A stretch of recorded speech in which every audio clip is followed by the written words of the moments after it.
To the GME community, it's been a long battle. Fudge, shills, corrupt hearings, corrupt politicians and regulators, smoke and mirrors, and a front row seat to the greatest clown show on planet Earth. Hey yo, whoops, let's get it, they ain't ready. About to open up a can on Mafia Don Kennedy. Short position heavy, you walk the edge of machete. The premiums, I bet margin is calling them already. And Jeff Yas taking the loss, Susquehanna going down to the tuna, Ricker spades and bananas. Wonder how much stamina Mafia got left. Gonna bond DRS till we beat you to death. DTCC, screw the booch, big time. Jaw, you something the big doodle this time. Processing the split wrong, deliver it. In the words of Wooch, couldn't deliver it. So they splitting it absent, the dividend. Way to let us know that the MOAS is imminent. So evident, overwhelming the evidence. Share swim infinity pool as forever, man. We buy GME to DRS. Our shares is our destiny. By holding DRS, we're golden. We buy GME to DRS. Our shares is our destiny. Bought up all the synthetic shares, they short sold them. Yeah, time to deliver it. Hands turning straight into diamonds. They're shimmering. Smile on the air, but behind scenes they're quivering. Games coming soon with the mutable and it's simmering. Yeah, and I can't wait till they release that. On the marketplace, collect the pieces like I'm B-Strat. And you know I need that. Come and spin the wheel like Kyoto. GME run the game and you know so. I'm on a rant like Morant's. The financial situation of the shorts is advanced. It's a sham, it's a mockery. A land full of gluttony. Victor in California told Jimmy Schiller suck on knees. These funds are just a gentle tease. They short the ETFs, rack up the FTDs.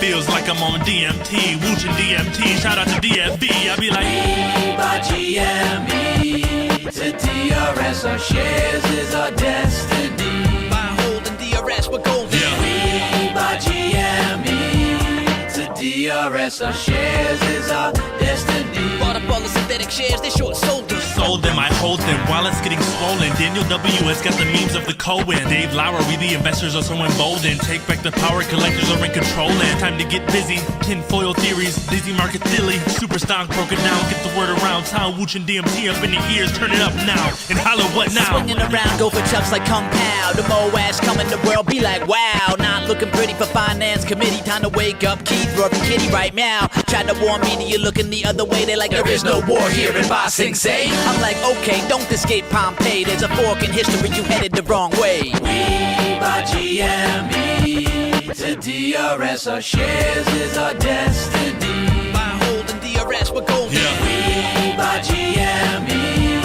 to DRS, our shares is our destiny. Bought up all the synthetic shares, they short sold them. By holding DRS, we're golden. By holding DRS, we're golden. By holding DRS, we're golden. If you invest in a stock that's $40 and you lose 100% of that investment, you're out $40. If you short a stock that's $40 and you're wrong and the stock goes to 400 or 4,000 or 4 million because of a squeeze, then you are literally obligated to go out into the market and repay whatever the market price has determined. And so that's why stocks like GameStop and AMC present such a huge threat for them. It's a 100% legit thing that's happening. The hedge funds shorted more than 100% of GameStop shares. They have not repurchased shares. A short position has infinite risk. The risk for me is if I lose my $1,000, who gives a shit? I'm right back where I was doing what I was doing. But my reward is $100,000 a share and I get to retire and never do anything for anyone ever again. Cool. I can wait. I've got all the time in the world. The apes, as they call themselves on Reddit, they don't behave in a rational market. When the price goes up, you sell. When the price goes down, you panic and you sell.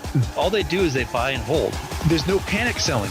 Object to the test! These hedge funds are pulling their hair out because they may have bought at $4, sat through $400, went back to 40, went to 350, back down to 110, and they have not sold. All they've done is bought more. There's no answer for that. It is like art of war mastery by a bunch of idiots who should know better. Like, oh yeah, I'll buy more. I don't care. My paycheck came in. I can afford 2 more shares. Maybe 10 million people doing this who now own probably more than 100 million shares. Eventually, they might own everything. If you look at the numbers, these short hedge funds have over-leveraged themselves to the tune of probably trillions of dollars at this point. And we know from history that they'll generate counterfeit shares and don't care about the failure to deliver. And so those accrue and accrue and accrue. That's the squeeze that everyone is pushing for.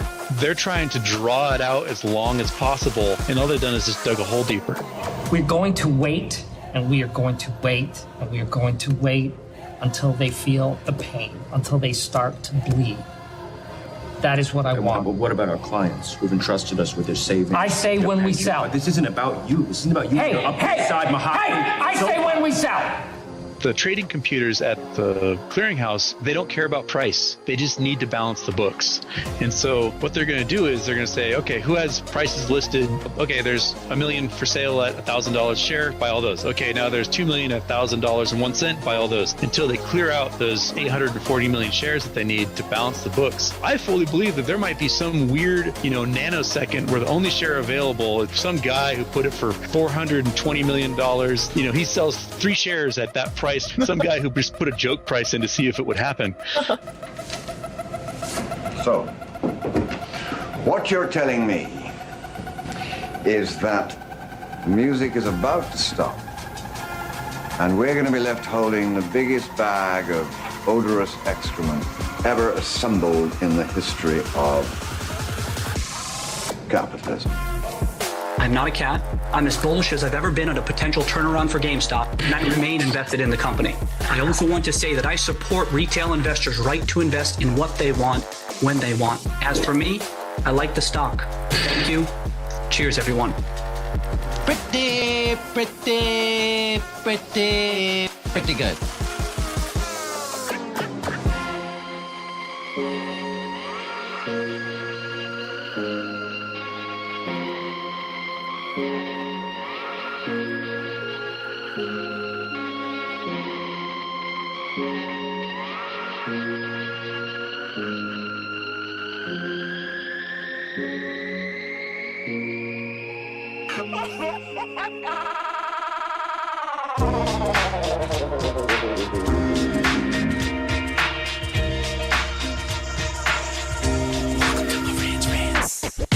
Welcome to Moran's Rants, no advice on finance. Spin the wheel and take a chance. Get an NFT and a little education. The system got undertow, that knowledge is flotation. You wanna learn? Well, you came to right place. You pumping AMC, might get slapped in the face. Get your due diligence, know who the villain is. Don't be a sheep when the shepherd's carnivorous. So come learn, laugh, and maybe you win big. And listen up, y'all, the wheel is not rigged. Everybody get a chance in the live chat. Kyoto spin wheel, you win just like that. Retail fight back and this retail winning. Y'all just wait, man, this is just the beginning. All fellow simians, GME group singing the truth. We just chillin', infinity pool swimming. So welcome to Moran's Rants. A lot of knowledge but no advice on finance. Don't even need pants, you can tune in naked like Henny the Mayo Man. Internet's most hated. Don't wanna lose your money, then it's time for you to listen. If you're ignorant, invest in AMC, a superstition. The stream about ready, they told us to don't dance. I do what I want. Welcome to Moran's Rants. Welcome to Moran's Rants. Welcome to Moran's Rants. Welcome to Moran's Rants. Welcome to Moran's Rants. Welcome to Moran's Rants. Welcome to Moran's Rants. Welcome to Moran's Rants. It's one of those mornings. It's one of those mornings. It's one of those days. Welcome back. Welcome back to Moran's Rants. Plenty of good information, a little bit of motivation, whole lot of truth, no financial advice. GameStop currently $27. I want to tell you guys a short little story. Last year, 2 years ago? Last year, 2 years ago. 2 years ago. Okay, 2 years ago to the day, GameStop was $16.84 a share at the time. And I had a dear friend on this show by the name of Jay Kerwin reach out to me. And Jay sent to me the greatest message I've ever received in my life. He said, Marantz, because of your due diligence, because of your hard work, because of the education you put out to the world, I have made a choice effort. I have made an investment of a lifetime. And it was a buy order for over 18,000 shares at GameStop, $300,000 at a 16.84 price target. This guy went all in at that moment in time. Jay, I want to congratulate you, Jay, because 2 years later, we're now looking at a stock that the bottom is at 27. The bottom of the company is $9 billion. The bottom of the company is net profits of almost $500 million for the year. The bottom of this company are warrants waiting to get shot through the moon. The bottom of this company is being shorted at 16% short position as of today. The bottom of this company is over 60 million shares sold short right now. The bottom of this company is seeing valuations of $30 billion on convertible notes, on warrant offerings. That's the bottom of the company. Now let's talk about the top. Let's talk about all the ads that have been going out. I've seen every article. I've seen every headline, every analyst. GameStop should be $120 a share. Hey, Jay, how does 16 look today compared to the 120 they tell me it's going to, compared to the 50 they tell me it's going to, compared to the S&P 500 they tell me it's going to? You're welcome. The whole world's welcome. I don't know. I don't know how I woke up and I'm just feeling so spiritual. I tell you guys, I'm uplifted. That Charlie Kirk memorial yesterday, although it was a lot of political grandstanding and I have to get past the bullshit, I got to find the message. J.D. Vance says he's talked about Christ more than he ever has in his whole political career in the last 2 weeks, and I'm right there with you, J.D. Vance. That's the Charlie Kirk effect. The fact that Stephen Miller can go out here and just say, they have nothing. They have nothing. The people that are against us have nothing. Short sellers, you have nothing. Private equity, you have nothing. You build nothing. You are nothing. You destroy. Yet GameStop is everything. We build. We prosper. We do it all right. That's Ryan Cohen. That's GameStop. That's America's company. You don't know it yet, guys. Some of you guys out there don't know what it is. I'm just rejuvenated. I'm awake. I woke up. It's Monday. I'm on fire. I'm sitting here just, look at this, $27. We knew this was going to happen. All the guys are on the bandwagon. Yeah, I drew the line. I told you, there's the breakout, there's the test, and boom, we break out of it. I drew this line. Here's the hour chart. Look, we're going to go retest. Oh, Moritz, how'd you know?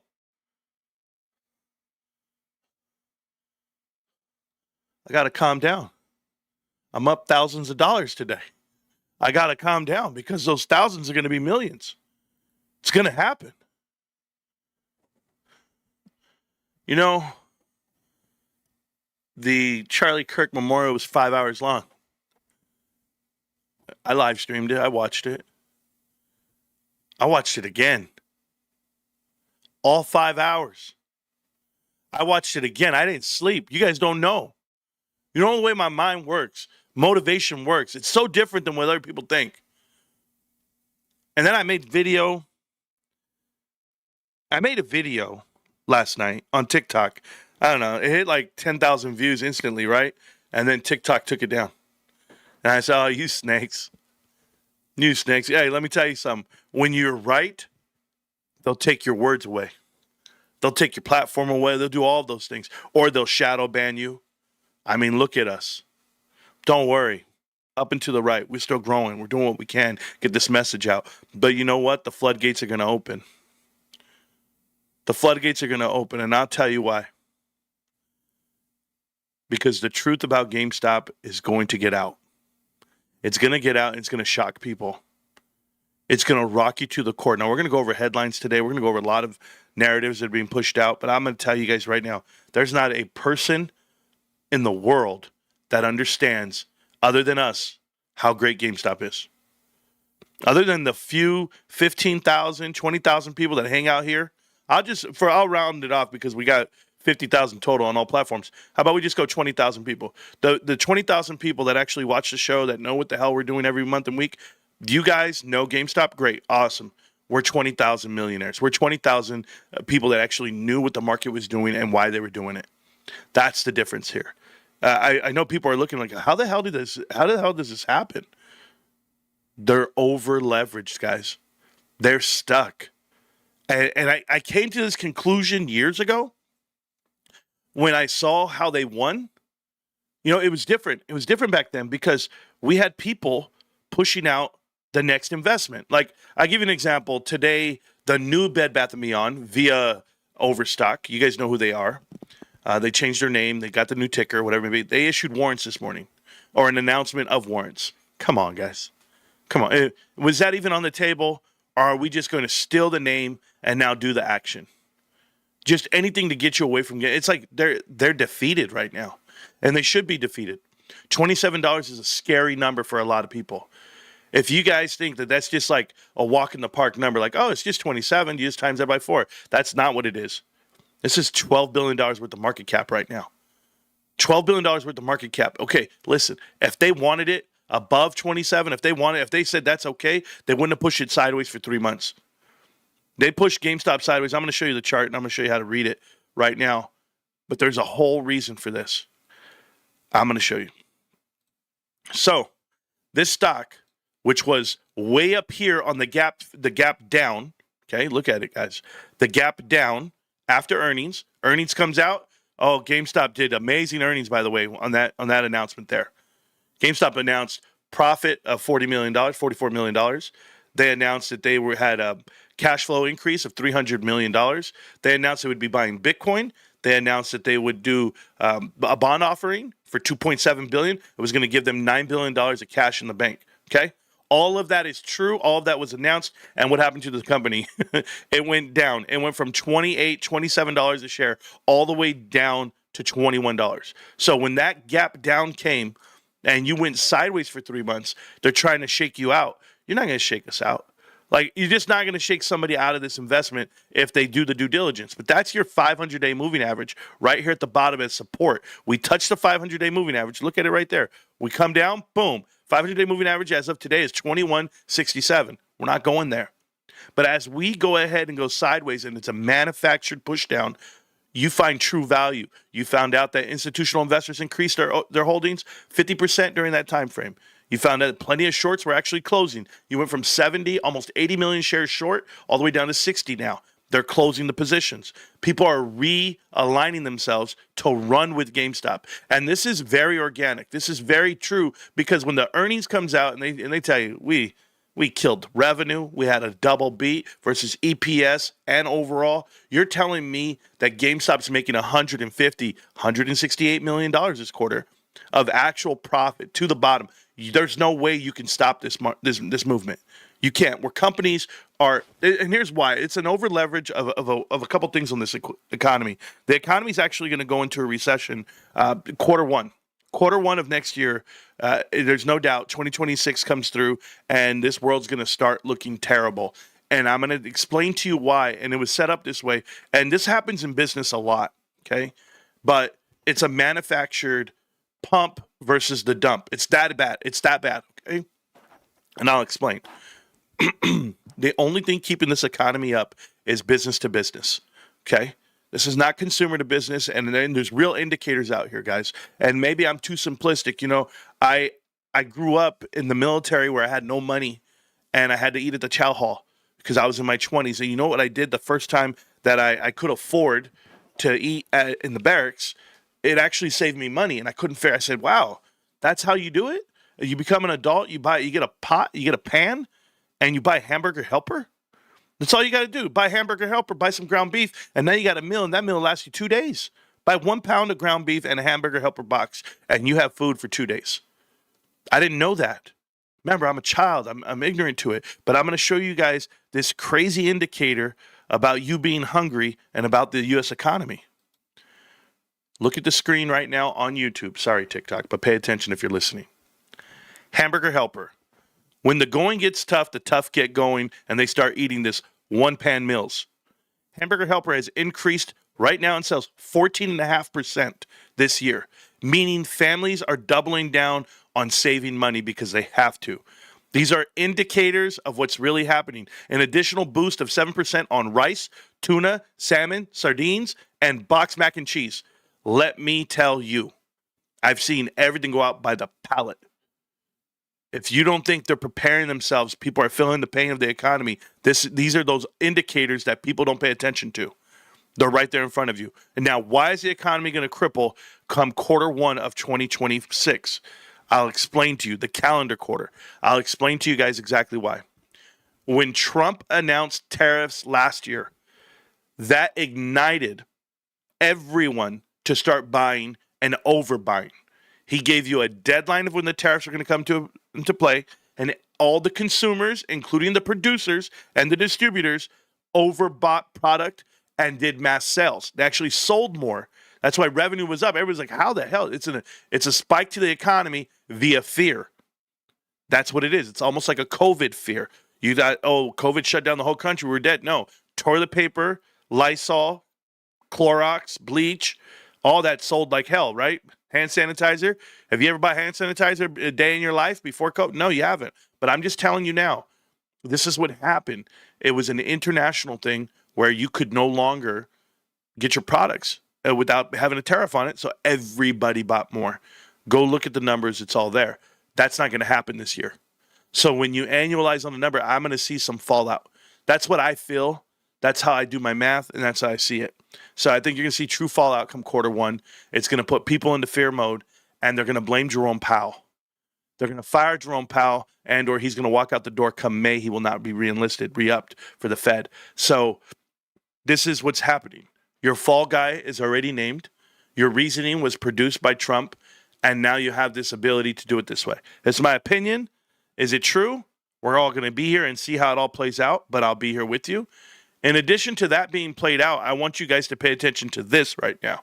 Right here on the screen, you're going to see that there's been some new chaos this weekend, and it was the new H-1B order. Now, this new order here is for any employees that are on a visa, okay, and they work from another country into the United States.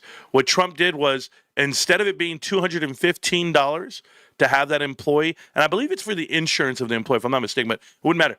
The companies now have to pay $100,000 from $215 an employee to $100,000. The point is, if you're a company hiring from overseas and these programs, you better be hiring Americans before you're hiring them. And I get it. I understand it. But I'm going to tell you right now, there's a method to the madness. You're ruffling the company's feathers. So a lot of companies got to restart. They got to start rethinking the way they do their hiring, and this is part of it. But hey, America first, I guess, at any cost. At any cost. And apparently that's what TikTok is dealing with right now. Right now, if you guys are not familiar, the U.S. and TikTok are actually coming to a deal, an imminent deal, and it's just based off the fact that China will not sell their algorithm. They will sell you a footprint of TikTok in America, fine, whatever. You guys want to strong arm it. But this is a certain group of investors they want to be involved with the influence of America, and you can't control TikTok unless you actually own the company, right? Okay, good. So who's trying to get in? Silver Lake. Silver Lake along with Dell. And if you let Silver Lake in, this is private equity. This is tailor making your message. And they already own all of the media. Why not go out and own TikTok as well? But Silver Lake wants in. You guys know how I feel about Silver Lake. I've never been a partner with them. I don't like them and what they stand for and all of their leaders. And if you guys don't know about those investments, well, then you don't know about buying AMC shares in the history of that as well. So pay attention to that, please. The other headline that came out, obviously, guys, if you've missed it, Eric Kirk, she forgave her assassin. Now, this is biblical. This is scripture. Does that mean that she's not angry? No. She's obviously angry, and she's going to be angry. But you can't process the grief. You can't process the sorrow until you forgive. And it's just one of those things where Jesus is going to forgive you. God's going to forgive you, without question. And that's where they come up with this theory. And I heard Trump say it. Trump has a lot of hate in his heart because of how he was attacked. And I have a lot of hate in my heart the way I was attacked about things on social media. But I have to find a way to have more grace. And the fact that she did that on the national stage said a lot about Christianity. Said a lot about her as a person. But I know there's a group of people that will never agree. They're never going to give in. They're never going to give up, and they're angry. So I've just got to find a way to be the same way. So thank you, Erica, for that moment. Very heartfelt. Probably the most shocking moment of the day that will change people's lives the most in the right way. It should, at least. So I've already seen videos going out where there's guys who are forgiving the killers of their family members and people that are in prison and all that. And listen, I'm not around criminals. I'm not around this type of environment that Erica's had to deal with. But I will tell you this. I forgive all of you YouTubers that talk shit about me, that attack me personally about my life, my wife, my children, that doxed me, that said GameStop's a terrible investment. I will forgive you for your ignorance. I will forgive you for your hate in your heart for us GameStop investors. That's what I'm going to do, because that's about as deep as it goes for me. You guys go out there and harass me daily. I forgive you. To my brother that I love, my twin brother Rico, I just want to say I forgive you, bro, for the hateful things you've said about me as well. That's sincere. The other shit with these guys, I mean, they don't affect me, but I absolutely forgive my brother.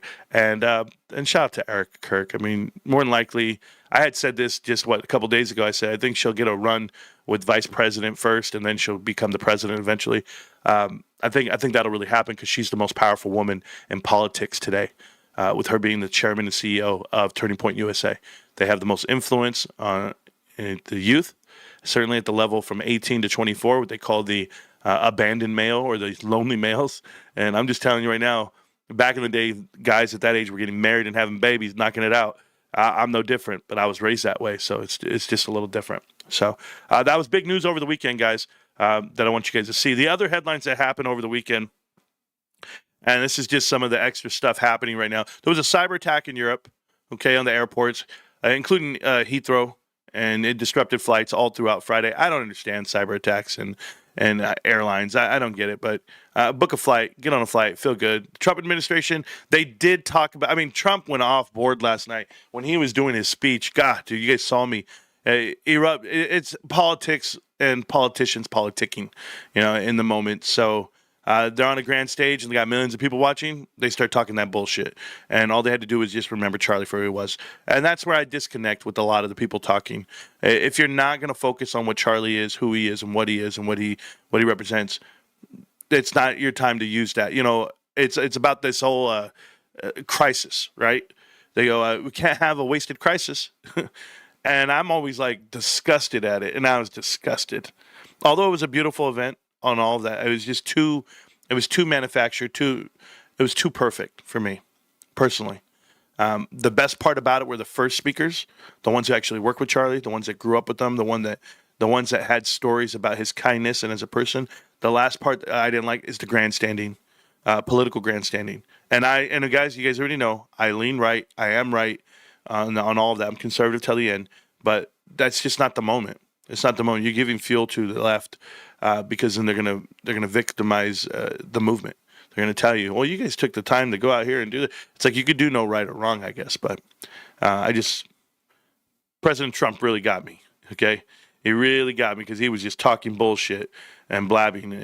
And if you did what J.D. Vance said, J.D. Vance, he stayed on point, and he should be the best representative of what we have to come. Okay, a civil trial is coming out for Amazon Prime. They say it's too hard to unsubscribe. I agree. I don't even know how to quit that shit. And my wife's got me signed up. I don't know who. Neptune Steel. They can't shut down the Illinois plant. That's what President Trump said, so that's fine. A web business. Let's see. ABC's up for battle right now with Jimmy Kimmel. They say they're going to go ahead and figure out if they're going to bring him back or not. That's going to be pressure by people. These Hollywood disgust me anyway. Hollywood disgusts me because they're out here fighting for freedom of press and assembly and freedom of speech because what Jimmy Kimmel said. Jimmy Kimmel literally labeled it wrong, okay? And if you want to entice a whole group, yes, it's inflammatory and you should not be able to say that, or you shouldn't have a platform. Plenty of people have been fired for what they've said, okay? And in years of business, it's nothing new. I just told you that that's a free platform. ABC, CBS, and NBC are all channels that you get for free. They have to abide by different rules, not the fact that, Jimmy Kimmel can't say what he wants. He can say right now. Get on camera, say what you want right now, bro. Anybody can. But there are consequences for what you say. That's all that is. So Hollywood, spare me the bullshit, because I didn't see any Hollywood people with sorrow in their eyes when Charlie Kirk got assassinated. I didn't see them go to the screen and say we need to condemn this violence. And they didn't say any of that shit. They were all mum's the word. I'm still waiting for LeBron James. Has he made a comment? Charlie Kirk said, you ain't shit, LeBron. Charlie Kirk said you're the fourth best basketball player. He said it's Jordan, Kobe, Magic, then LeBron. You got something to say about that? Are you mad about it? Yeah, whatever, bro. I'm done with you. Berkshire Hathaway exited their BYD position. They were up 3,800% from their first initial investments in 2008 to now, and they have fully exited that position. So there you go. And then I guess block kicks were a thing yesterday. Who watched football yesterday? What kind of human, what kind of a American are you if you were watching football yesterday and not the Charlie Kirk Memorial? I bet you it was the lowest rating of NFL football in the history of NFL football yesterday. Had to be. No one was watching those games. At least I wasn't. There was millions of people watching the Charlie Kirk stuff. So there you go. The other bit of headlines that I had for you guys are right here. It's going to be that Rosh Hashanah. I don't know how to say all that. The Jewish New Year starts tonight, I believe. AutoZone's earnings comes out tomorrow. New home sales data comes out on Wednesday. And then the new jobs report also comes out Thursday. Big deal for me on Thursday, me personally, and I will be paying attention to it, is Costco stock. I have a lot of it, and I want to sell it, okay? I'm trying to sell it. If that earnings report right there is terrible and trash, and it goes down in value, oh, it's going to suck for me. But the truth is, I'm up massive on my Costco position. So, in theory, I should be fine. But for me, I want as much as I can get to a point where I can. I'm going to start a what they call a wind down, a withdrawal. So I'm going to wind it down. I'll probably sell 3 to 4 shares a month is what I'm going to do, and I'm going to do that for a couple of years here, and just work it out that way. But if a crash were to come, then maybe I'll just pounce on it that way. So just, hey, I'm being fully transparent with you guys on that. Let's see. The Fed's favorite inflation metric was personal consumption expenditures price. Okay. PCE. And what happened? They'll be released Friday. Cool. We'll check it out. And then some new political movies coming out with Leonardo DiCaprio and Sean Penn. I'll be sure to miss it. I don't like Sean Penn. I don't like his face. I don't like the way he looks. I don't like anything about him. So that's the story for the week, guys. As we get headlines throughout the week, obviously, I'll update you on how I feel about things and what things are happening. Right now, guys, it is September 22nd, and we have about 10 more days to go until GameStop has their cutoff date as far as ownership of shares and how many warrants you're going to get for those shares. Everyone has some input. Tony De Niro has been putting out video after video after video. Tony, are you not getting any clicks and views, bro? I mean, what in the hell, dude? Nobody cares about GameStop. Oh, I'm so sorry. I mean, nobody cares about you and GameStop. This guy, I'm a bull for GameStop. I've always been a bull. Oh my God, the upside is just there. We're gonna see what happens with these, and it's so fake. It's so disingenuous. Like we know who you are. We know you're a fake and a fraud and a phony. Tony, it all rhymed. I couldn't do it. I didn't know how it happened. Baloney, Tony, it happens, dude. It's okay though. Anyway. I got to read the chat. I haven't read the chat in a while, guys, and I will read the chat. I will catch up with you guys. You guys know that we're one of the only YouTube channels in the world where we read every single comment while the rest of the world just tries to go right past shit and be like, oh, we can't talk about that today. We're going to talk about it today. All right, so let's go look at Costco. I just want to look. I haven't seen it. Ooh, hey, I drew that. Yo, earnings comes out and it gets out of the zone. It's going to blow up out of this zone on Thursday. Guys, this thing's going to blow up out of the zone. Okay? Remember what I'm telling you. And then, I'm going to be in here somewhere. I feel good about my investment right now. Because I don't think it's going to be a down. I don't think it's going down. I think it's going to go up and to the right. Just maybe. Do you guys see it? Do you see what I see? Do you see what I see? Yeah, I do. Do you feel what I feel? Damn. Look at GameStop. Just looking healthy, bros. It feels so good to have this breakout. $27. You guys like that? Does it feel good? Feel good in your stomach? Feels good in mine. Let me let's go look at some actual indicators though. Okay, so here we go. So we drew all these lines months ago, years ago. You guys know this if you've been here with me this long. We're in this Dorito, within the other Dorito, within the other Dorito. So it's a bag of chips right here. Looks like we're going to break out, test some tops, keep the trend line going. Yeah, it's perfect. I mean, come on, guys. I had a YouTuber start posting videos and attacking me personally, saying that I need Ozempic, that I need Rogaine, that I need a little Blue Chew, that I can't get it. I mean, he was telling me he wants to do something with me, and I'm his type. But that's not the problem. The problem is he said he was looking at GameStop at $22, and why were we so bullish on it if it's a terrible company, terrible, revenue's down, nothing's real, the company's fake, it's phony, and he said, I'm going to short it. It's going to if it bounces to 24, I'm going to short it right at 24. That's what he said. Because he was looking at this chart, and he goes, look at it, it's trending down, it's doing nothing, it's trash. And I go, nah, bro, you don't know what you're looking at. I said it. I made videos about it. And what happens, guys? A golden cross happens, and there's the golden cross right down here, and it takes off, and it's gone, and you'll never catch it. And you don't understand, bro. If you're shorting it at 24 in this range here because you thought you had consolidation, you don't know how to read charts. You don't know. I drew it yesterday. I had it yesterday. I said, did you guys remember this chart? I went like this. I went like this. I went, look at this. We're there, and you have the bottom, and you have the push up. We had the test at the bottom here. We're going to push up. We come through, and we're going to break out the next day. I said it. We're going to break out on Monday. What happened? We broke out. I'm not making it up. This TA is really easy to read, but for day traders, I don't know what they're doing with their lives.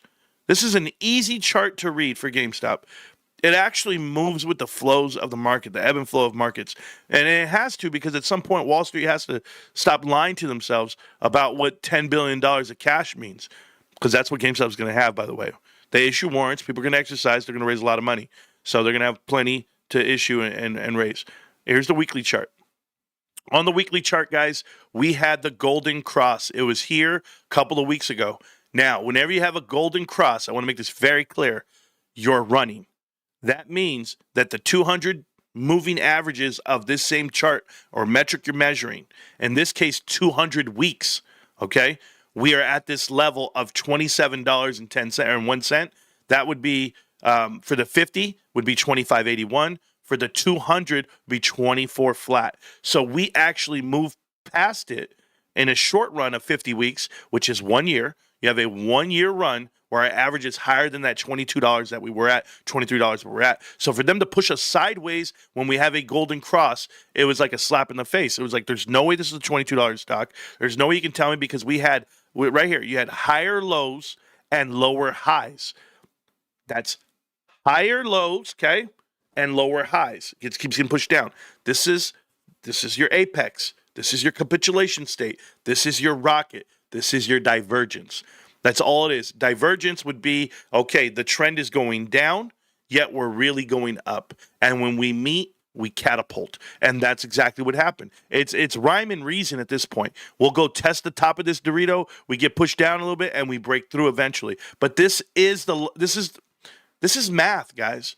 Okay? And I'll explain it to you every which way, okay? And now I'm going to explain it to you guys. You go up high, boom, on a stock. Everybody, all the numbers in the world are in it. People are in it.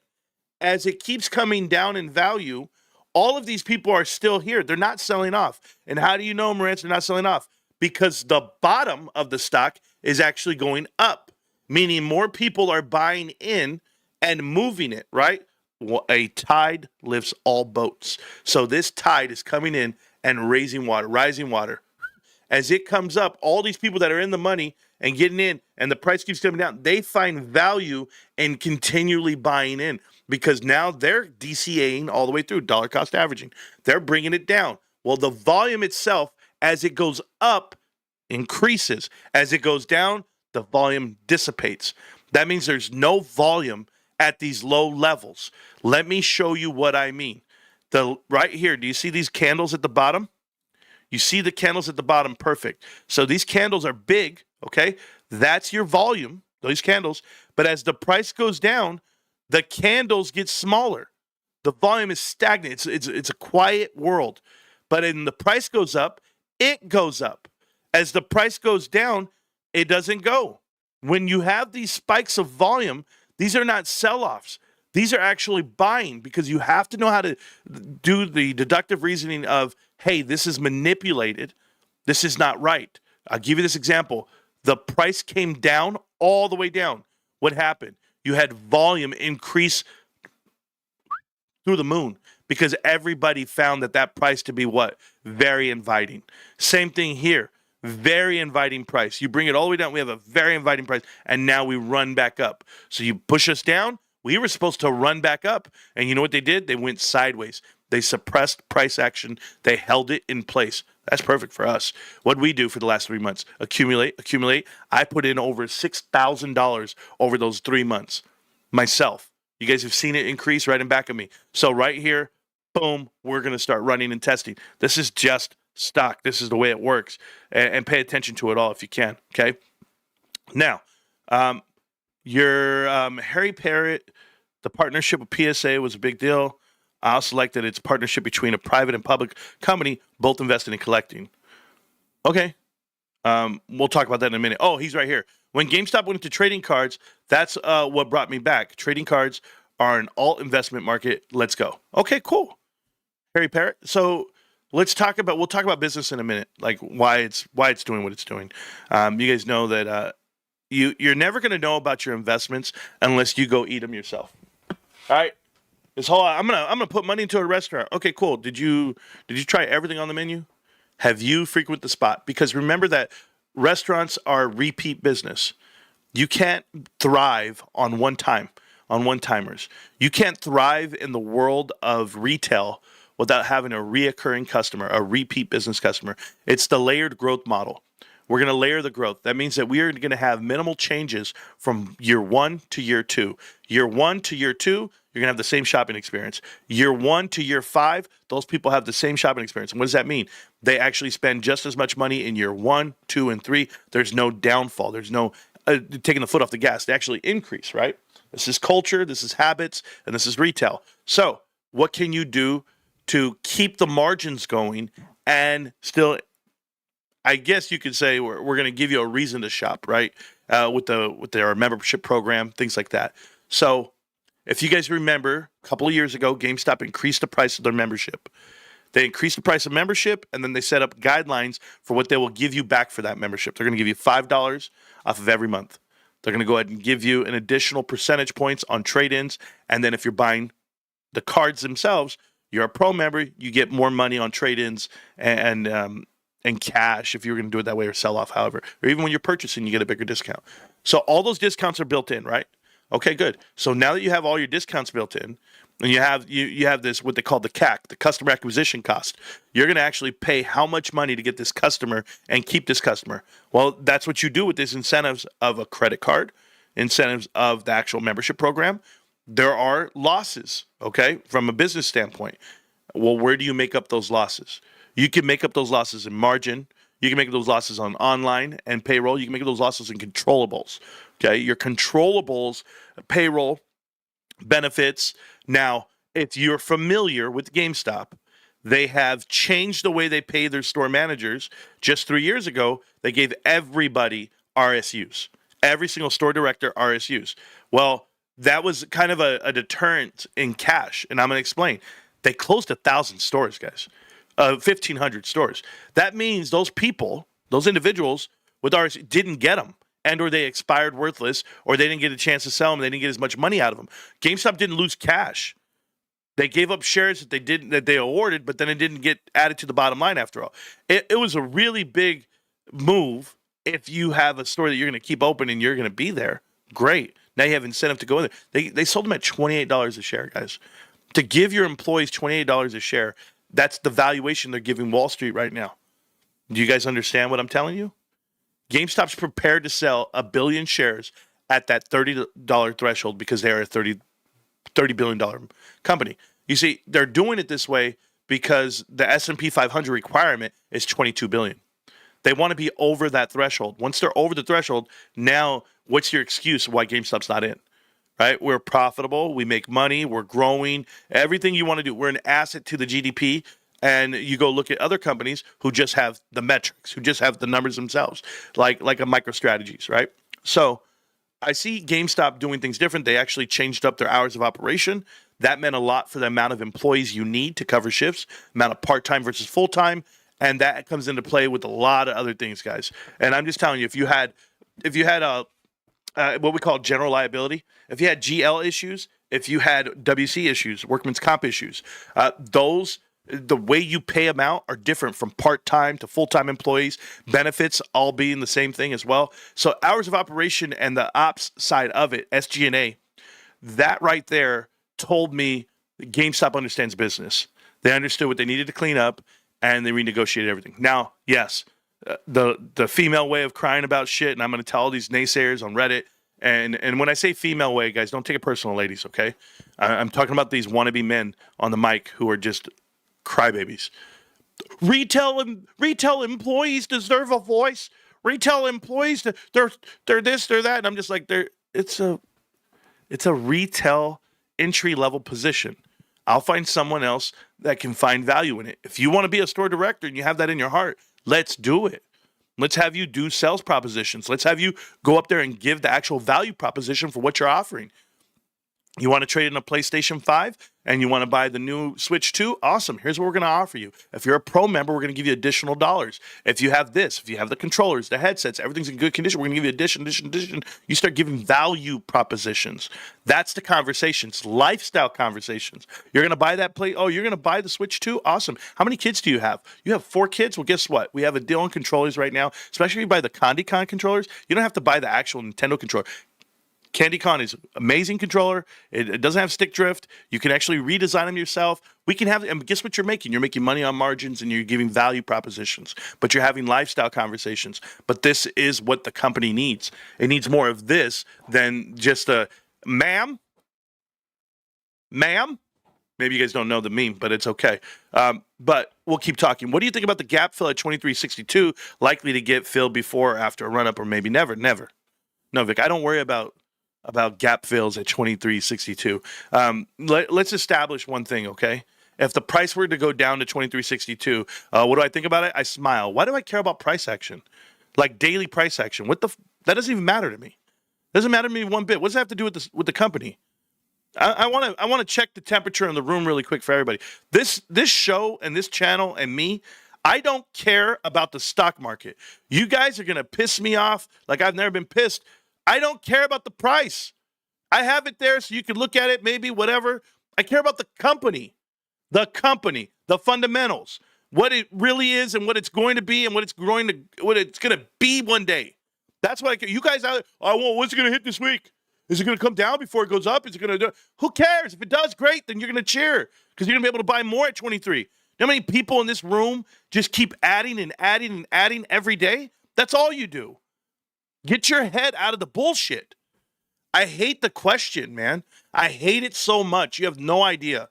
Because half of you guys are gamblers. Half of you guys are trying to make money for objects of the flesh, as I called it last week. It's just that way. You want to be able to cash out or make an investment. Guess what? I hope you get more money than you could ever imagine in your pocket to invest the right way in everything you do. If you're worried about price, you think I'm right here going like Costco. I hope it goes to here. Oh my God, why is it going down? Dude, I'm up thousands of %. Thousands. I've been buying shares since they were $100. Okay, and I'm up 800% on some positions here. And what am I going to do? Am I going to get pissed off? No. I was like, oh well, earnings comes out. I hope it goes up because then maybe I'll sell a little less. Still selling. Don't care. Not one bit. Goes down to $600. Whatever. But we're talking GameStop. You got to respect GameStop. Don't come in here talking some bullshit about a $4 move, and that's what you're worried about. They're about to issue dividends. They're about to issue a warrant to you, and that warrant has value in itself. You can trade the warrant by itself for cash. They're giving you free warrants. The market's going to determine the value of that, but what if the warrants go down to the lowest price possible? What if they're only $2? You know, man, it's $2. It's $1. You know what? I'm going to sell my 100 warrants and get, what, $100? Never. Never on God's green earth. I will ride those warrants out for the whole year until GameStop gets its value before I go for $100. You're crazy. That's what I'm talking about, though. You'll see people out here. I'm waiting for the FUD machine. I've been waiting, Meltdown. I've been waiting for you guys to say that bullshit. But I think Ryan has everybody pinned in right here. Everybody pinned in the right way. Gap fills are another indicator myth. They don't always fill. Correct. It's called gap and go. Happens all the time. But whatever. You guys got out here who don't know what the hell they're talking about. To go back to forgiving those who have transgressed against you, you can forgive the sinner, yet hate the sin. Thanks, Harry Patriot. Parrot. Is it Parrot? I don't even know.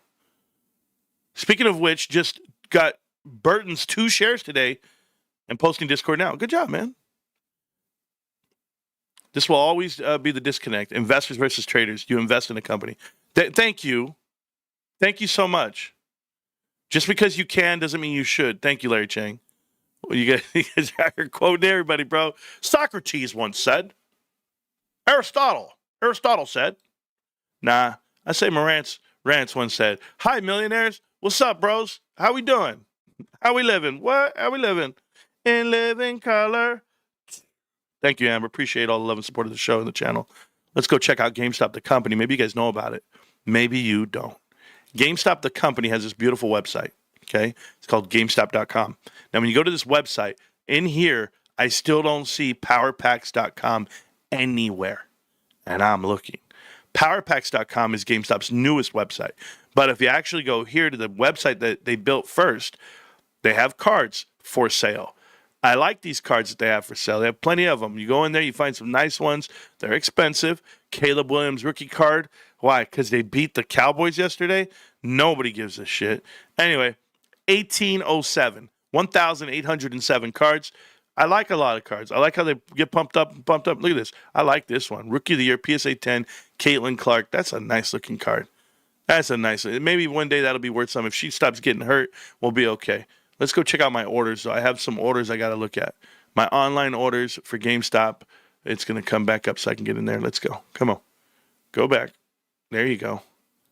It says where you left off. I like that. Where you left off. Let's try to show me some. All right. So here we go. Received, research, and ID. We still have not graded these damn things. Man, taking forever. This one's arrived. PSA, get your shit together, PSA. My God, GameStop, $27.03. Oh, God, guys. So amazing. So amazing for GameStop. You know, people are out there talking about the value of the stock should be $120. And I'm right there with them. I really am. I want you guys to see something. We've increased our revenue from 3.6 to 3.8. We're almost 200 million. We're like $160 million revenue increase. That's amazing. That $170 million of increase on revenue. And we're actually beating out from 2 quarters ago where we've increased. So we've increased over the last 6 months. And that's a good thing to have. People will never know that you're growing though, right? Because they'll go year over year and they won't know the difference because they'll say you're down 15% because they're going to compare you way over here. 4.5 versus 3.8. They're not comparing the quarter to quarter. Quarter to quarter, we're up massive. Cost of revenue. It's actually less than what it was here, and we did more sales. That's pretty phenomenal. That's how your margins go up. SG&A, I love this. That our controllables are down below $1 billion. I remember 3 years ago when I was doing the math, I was like, I don't know how we're ever going to get below 1.5. I said that. And we came in at 1.4 after quarter 3 right here. This is Ryan Cohen as he's on the job, okay? But you're looking at it, and then look at our SG&A. This is why. I was doing math, and I was like, dude, look at this. 1.5, 1.6, I was like, we can never get under it. How do we get under it? I couldn't figure it out. And then sure enough, drastic cuts come, and you go from the 1.6, you go to 9. So we're literally almost half, right? I mean, we're really close. We will be at the end of the year. We're going to be half of what we were 2 years ago. But to be there and to be flat on actual gross profit, people don't look at the gross profit number. Look, we have more gross profit now versus last year, the 6 quarters. We're really competing with these numbers in line here, and they were doing almost $1 billion more in sales. So to have that many stores, we have more gross profit, we have less SG&A, we have more operating profit. This is actual operations. If you guys have been here as long as I have, there are people out there say GameStop's not profitable.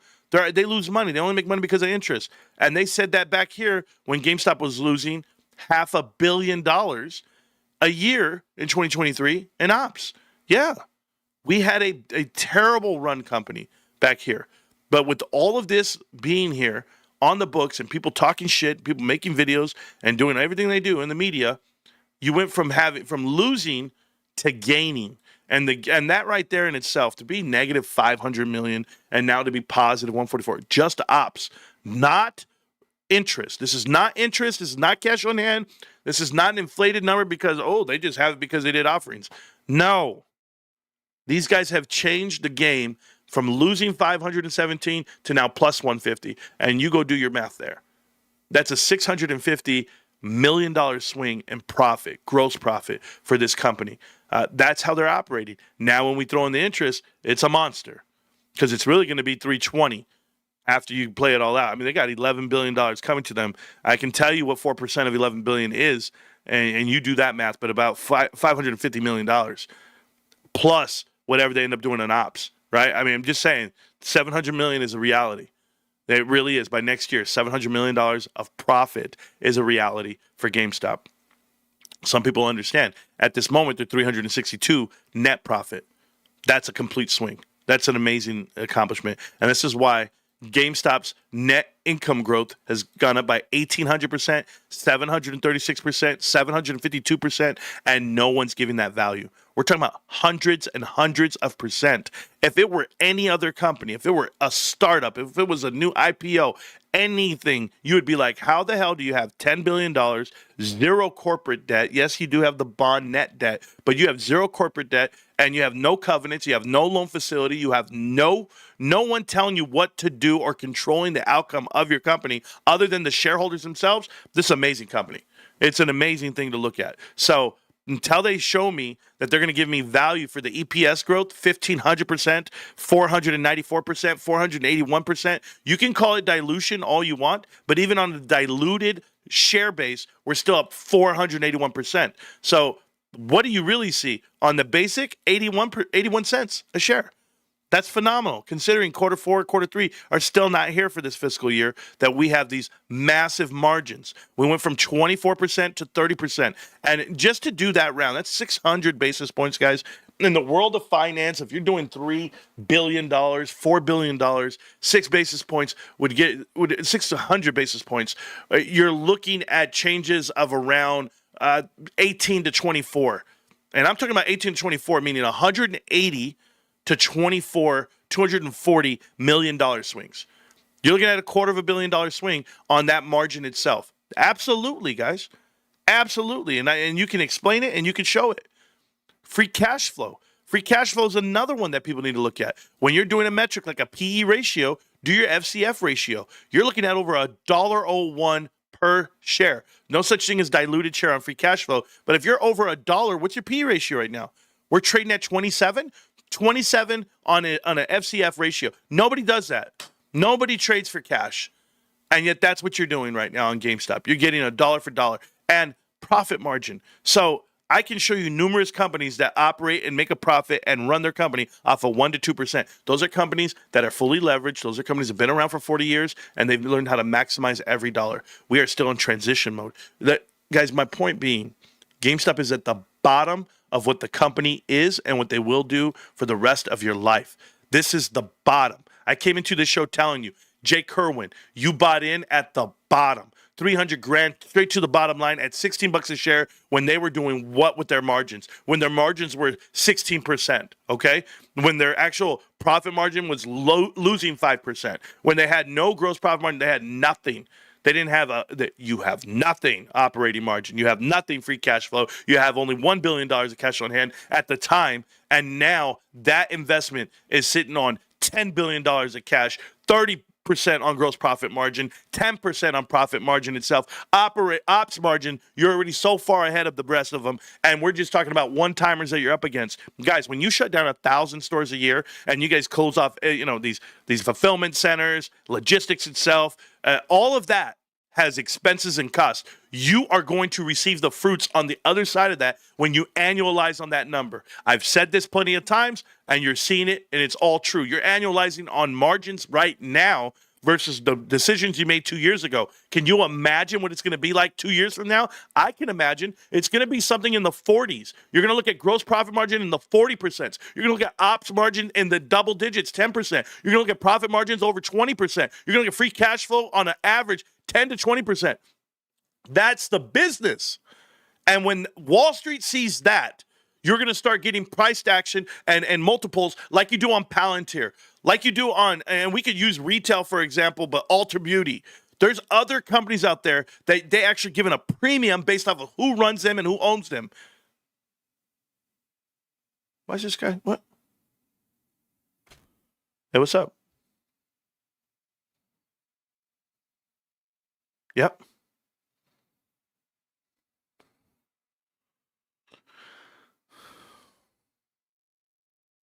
Which one? Oh, yeah, I got you. Yeah.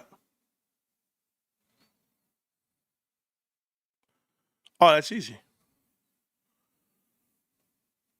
Okay, we could do it. All right, thank you, Pops.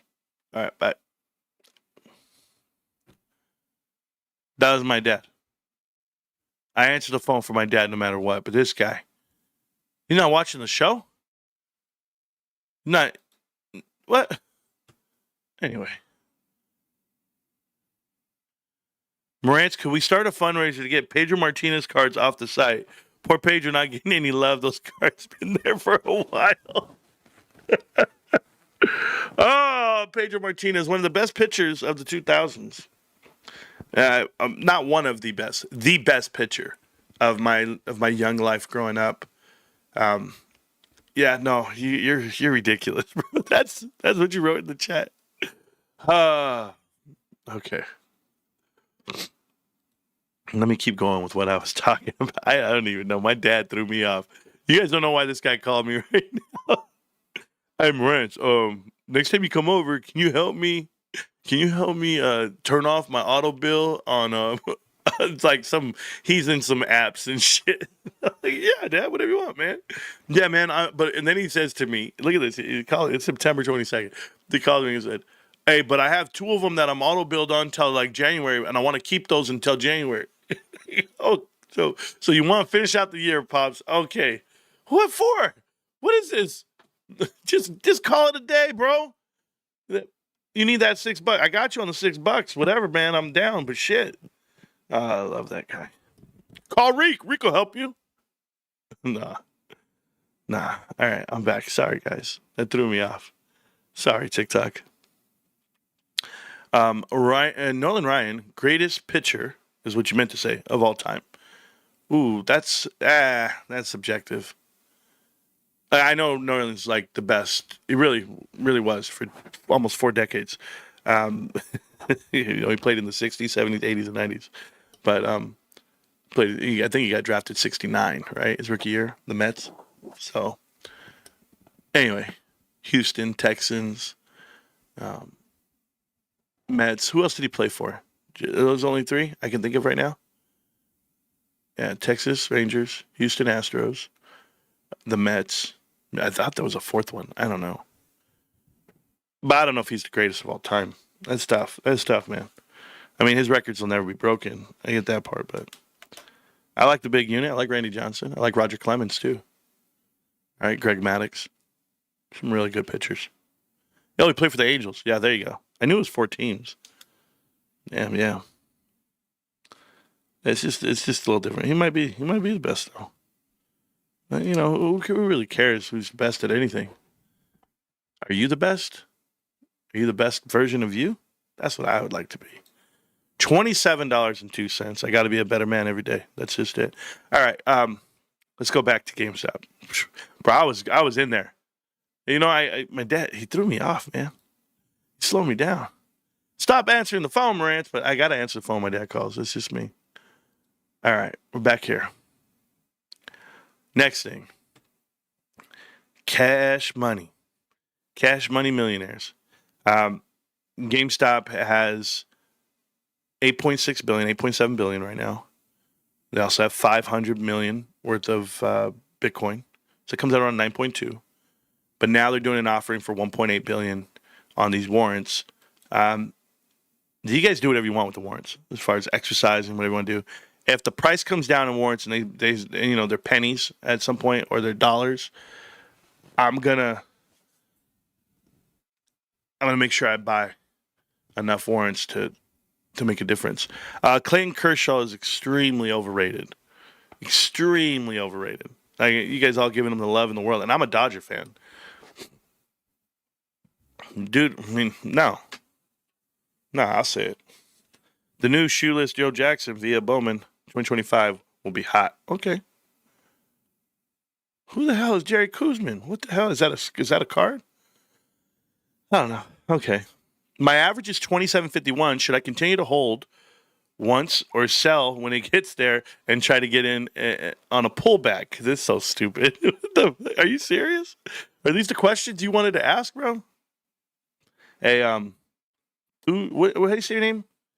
Du Yin Dao. I'm going to do something for you guys, man. You guys are funny, bro. These guys are that's hilarious, bro. You guys, it's nothing. I got a buddy of mine. I really have a real life buddy of mine who's at like he's at $76 a share, right? Because the day last year, if you remember when GameStop like took off to the moon, right? He calls me that morning in the pre-market. This guy watches the show whenever he doesn't really watch because he's one of those fake supporters of mine that, and I feel this way about people. If you're a fake supporter, you claim you watch a show and then you don't, or you support me and you don't watch the show, then I don't want to talk to you. Like my wife's a real supporter. My wife will watch the show, right? But then I also have family members who like, oh yeah, GameStop, ooh yeah, I shopped there for you, but you don't watch the show, so you don't know the way I built, you don't know why I am the way I am, and I tell you this because this buddy of mine goes, hey Marantz, when GameStop gets to $76, I'm selling. I'm out of here. And I was like, what? He's like, bro, I'm going to break even, get my money, get the hell out. No, I can't. I said, so let me get this right. You bought in at 76 because you what? You like the investment? Oh, I thought it was going to keep going. I was going to make a flip. Okay, so you're stupid. Got it. But you bought in at 76. You liked it at 76. Why didn't you buy it at 20? Why didn't you buy it at 21? Why didn't you buy it at 18? Why didn't you buy it at 22? Why didn't you buy it at 23? Why aren't you buying it at 24? Why didn't you buy it at 25? I'm going to ask you the same question here. This guy in the chat, Dow, your last name's Dow. Dow, let me ask you something, dude. Why didn't you buy it this last whole 3 months? If your cost average is $27.51, why aren't you still nickel and diming? It's still below your cost average. Why are you not helping your own investment? Why don't you believe in it? Because I'm going to tell you something. If you bought it at $27.51, that means you bought on a run up somewhere. That means you bought it at a different timeline. Well, let's go ahead and fast forward. If it was worth $27.51 then, what's it worth now? Now that it has improved fundamentals, improved cash on hand, improved business metrics, what is it worth now to you? Why would it be worth less with time involved into the stock? And as it runs up from $21 all the way to $27, that would be an increase of around 20 to 30%. Why wouldn't you be like, you know what? I need to make that. Yep. You know what? They just went up 30%. Why could it not keep running? Why would you not hold more? Why would you not invest more? It's a mindset for you. Your whole mindset is short-sighted because you are, I haven't posted the link yet, but I will. But the whole idea is that you are trading, you are not investing. And when you're a trader, when you actually trade for your profits, as you call it, you're going to lose them. And they're going to be gone, and you'll never understand what just happened to you. I once had a position. Yeah, you once did. That's how it goes. My average cost was actually 35, but I bought it when it dipped to 22, so I averaged down. I bought it. Like you see, here we go.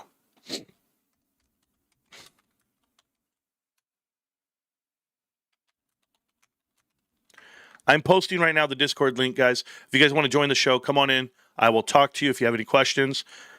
Dow, I encourage you to click on the screen, okay? And talk to me about your investment. You want to ask the question in text. You want to ask for financial advice. I'm going to give you some life advice. First, stop fucking around in the stock market. You're not built for it, okay? The fact that you bought in at 35 told me so much about you right now. Okay, watch this. Okay, smart guy? Where on this chart, on the daily, where on this daily chart, hold on, I gotta do something right here. Oh, click on it, guys. Come right in. I'm not gonna stop you. Where on the daily chart that you're looking at was GameStop at $35? Where? Hold on. 35.81 at the peak of this day. Okay, so in the last year, was it at 35 here? Nope. It hasn't been at 35 since here. So June of 2024. Who's in the chat? Jay Styles, what's up, bro? What's on your heart? What's on your mind? Speak on it. Go ahead, Jay. What's going on, bro? Hold on. I gotta fix my settings real quick. You gotta give me a minute. Yeah, just close out the show and you can hear me on Discord and you'll be good.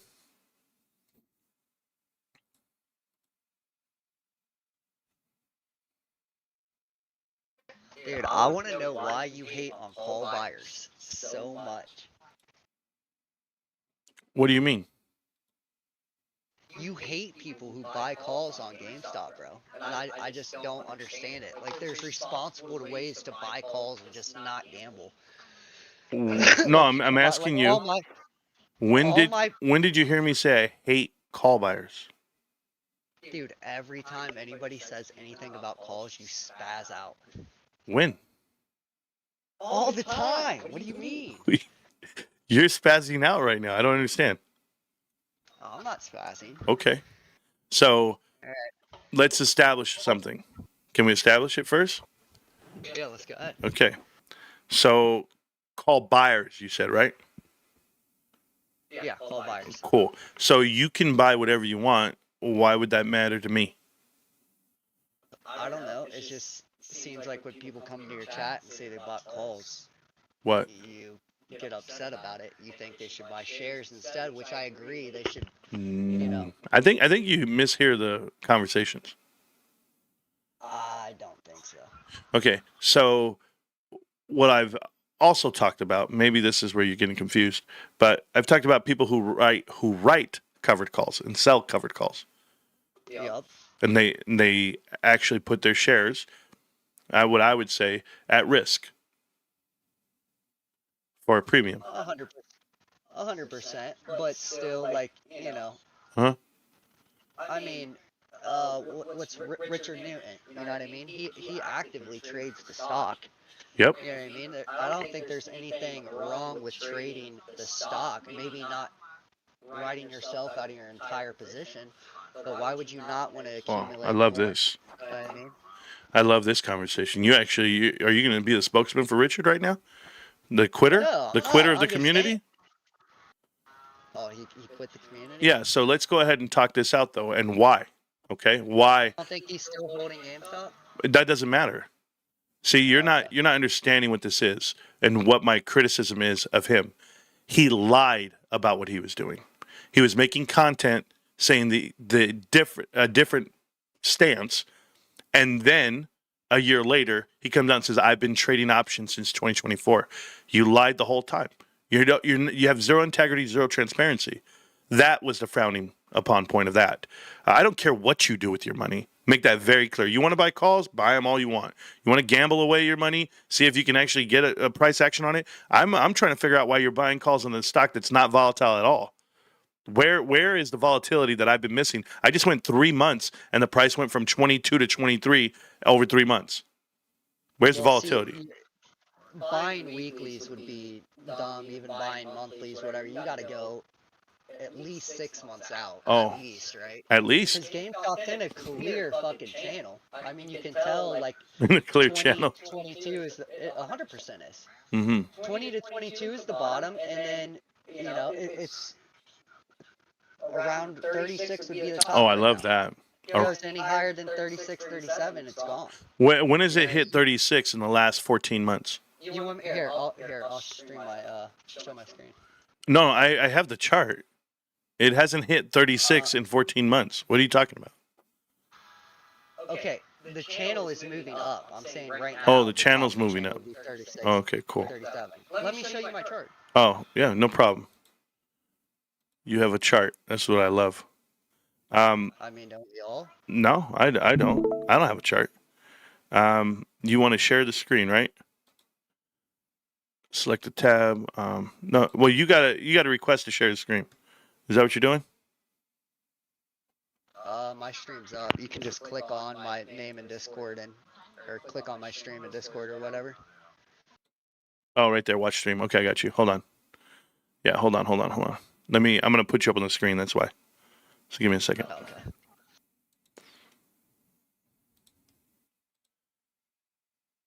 Jay Styles, what's up, bro? Here you go. Everybody can watch you now. Watch your chart here. Go for it. This is the one. What is it? The 14-month chart here? No, this is a daily chart. Well, I say 14 months because you're only showing me 14 months of it, but I got you. Well, this is when the cat came back. Yeah, I got you. This okay. You think that was him? You think that's his his doing?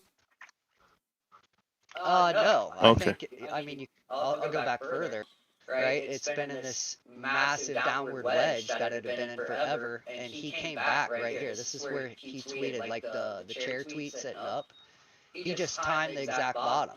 Do you know how he did that? Downward wedge. Yeah, because he's a lot smarter than me. Well, yeah, but he told you why. Understands the cycles and. Well, he told you why. Things like that. You didn't see what he said? No, what'd he say? He said that the peaks of the stock from previous happened to be the resistance beforehand. Keep going back. Keep going. right there. Oh yeah, I know. Yeah, it's the Right? OG Yeah. levels. So those levels there were right in lockstep with where he was at the bottom. So once they broke that, he knew that was the bottom. Well, this is also if the shorts were able, like, so. Legacy This is shorts. yes, exactly, legacy shorts, and it never dropped back below these levels. He stepped in right at the perfect time. Exactly. Yeah. So now you're in a whole new world. Also, but you see what I'm saying? Like, you could see it was in this downward wedge, right? Every time it hit the bottom It's a bullish of pennant. this wedge. Yep. It bounced off, and then right now we're in a giant channel right here, right? So it's just about at 36, 35, 90, what it hit before. You know what I mean? Here's my problem with your giant channel. Oh, where's the end of your channel? Well, I mean, it just keeps going. I deleted some lines off It here, just keeps going. That's hilarious. But anything, no. Anything above like the 36 level, dude, this thing is just gonna rocket. I think to at least $50. You know, it deserves to go a lot higher, like how you and what is his name, Jeremy, the dude who just started the channel, has been talking about how GameStop's undervalued. Yeah, you don't think it is? Price, but 100% it is. Okay, cool. And I also think, that what we're kind of waiting for, just like in the movie The Big Short, Mm-hmm. these, Steve Carell, all those Rating guys, agencies. they build a position betting against the housing market, and the housing market starts crashing eventually, and their position, the contracts, the bets that they did with the banks, their contracts don't go up in value. And what does it take for those contracts to start going up in value? The big banks have to secure a position before the contracts can be priced correctly. Correct. I think it's the same thing with GameStop, right? Correct. I think, honestly, I think the bondholders are the legacy shorts. You think so? I'm pretty sure, you know what I mean? So you think it's only like $4 billion worth of legacy shorts? No, I think there's a lot more. I just don't think Ryan Cohn's going to let them out completely of their position. Well, he's giving them 10 more percent. Yeah, he's giving them something, right? We don't know who holds the bonds. We don't. That's just my theory. Yeah, but what if Ryan Cohen or his buddies own the bonds? Then that'd be even nastier. But Thank you. Here's the other thing. Right here. Where is it? You see you see where your arrow is? Go ahead. No, you see where your arrow is? Right there. You see that green line? The one where you put a trend channel? This one? No, go down. That one. This one? Yeah. Yep. So if you actually pick that up and go the other way with it. No, not grab that side. Grab the other side. Pick that up. Boom. Now go down. Now you understand what you're up against. Yeah. Okay. Yep. So I actually, before we started the stream, I had this line. I just yeah. So that's why I say you're not in a channel, right? That's why I say, where does this channel end? No. I think you're in a coffin and you're about to rise from the dead. Almost like sitting up in the chair, right? So, 100%. So I think GameStop is going to find a way to test that top that you're currently looking at as resistance. And it's going to test it and it'll settle back down. It might settle in at around, it's 27 now. So you probably get around $34. You probably get around 34. And then you're going to go retest that $50 price level where you're at, way up at the top, right? So I agree. That's basically what's going to happen. We're going to flirt in the 30s, maybe 31, 32, and then go sideways a little bit, a little cup and handle type style, break out and be the other cup end of this massive 14-month window you're in. But you're still going to break out of the bigger trend of 6 years. And I'll tell you why you're going to break out. You're going to break out up and to the right to something godly, something that's, you can't handle. And it's going to happen this way because legacy shorts never closed, but these legacy longs that have been holding shares, not your short-term call contracts, that's not what's going to trigger this. It's us. We're the catalyst. And those warrants coming to us right now, you gave it another year of deadline. So he's letting you know now, in a year from now, What do you think GameStop's fundamentals are going to be? Are they going to be worth more than $32 a share? What do you think? I know what the multiple is. I know it's way higher than 32. But if you're not going to give it a 32 price point, you're not going to give GameStop the cash on hand that they need, you're in trouble. And if you are going to do it, you better hope you have warrants to own. There's only 59 million warrants. That puts a float even at 650,000 shares. 650 million shares, I apologize. That means 350 of an extended float. You get to sell the other 350 million shares you have, GameStop. You get to leverage it out if you'd like to, but not leverage your own personal position. This is why I think Ryan Cohen knows who owns his bonds. It's because he's not afraid of a proxy takeover. He's not afraid of anti-takeover measures here. He's offering more coverage because they probably got more money, more investors. He has his own group of investors, general partners, LP, limited partners, and they are there. They're there with GameStop. GameStop is going to own something. You don't get $10 billion just because, hey, I offered shares to the street. That's not how it happens in America. When you see billions and billions of dollars coming to you, it's more than just you and I. It's more than just people buying shares. This is Wall Street transitioning and pivoting to what GameStop really is, a holding company. That was and that's why I thought, that it might be the legacy shorts that bought these bonds, because they're trying to pivot to GameStop's true value. Yeah, but then if you think about that, then that destroys Tony DeNaro's whole theory. Tony DeNaro says, hey, these shorts came in, these bondholders, and now they're new shorts. Okay, so now you're double dip. Now you're going to double. Here's another thing that I wanted to comment on, about, that kind of ties into this.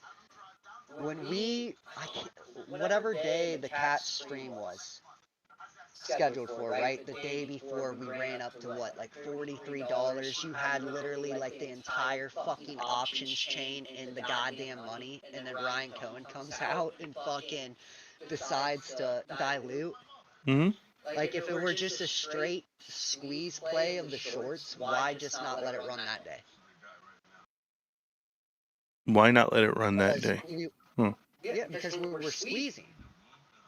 The whole options chain almost was in their money that day, and Roaring Kitty's stream that brought 500,000 viewers to it was scheduled for the next morning. And then we wake up at 6 o'clock in the morning to find out that GameStop's diluting, what was it, like $2 billion or whatever it was?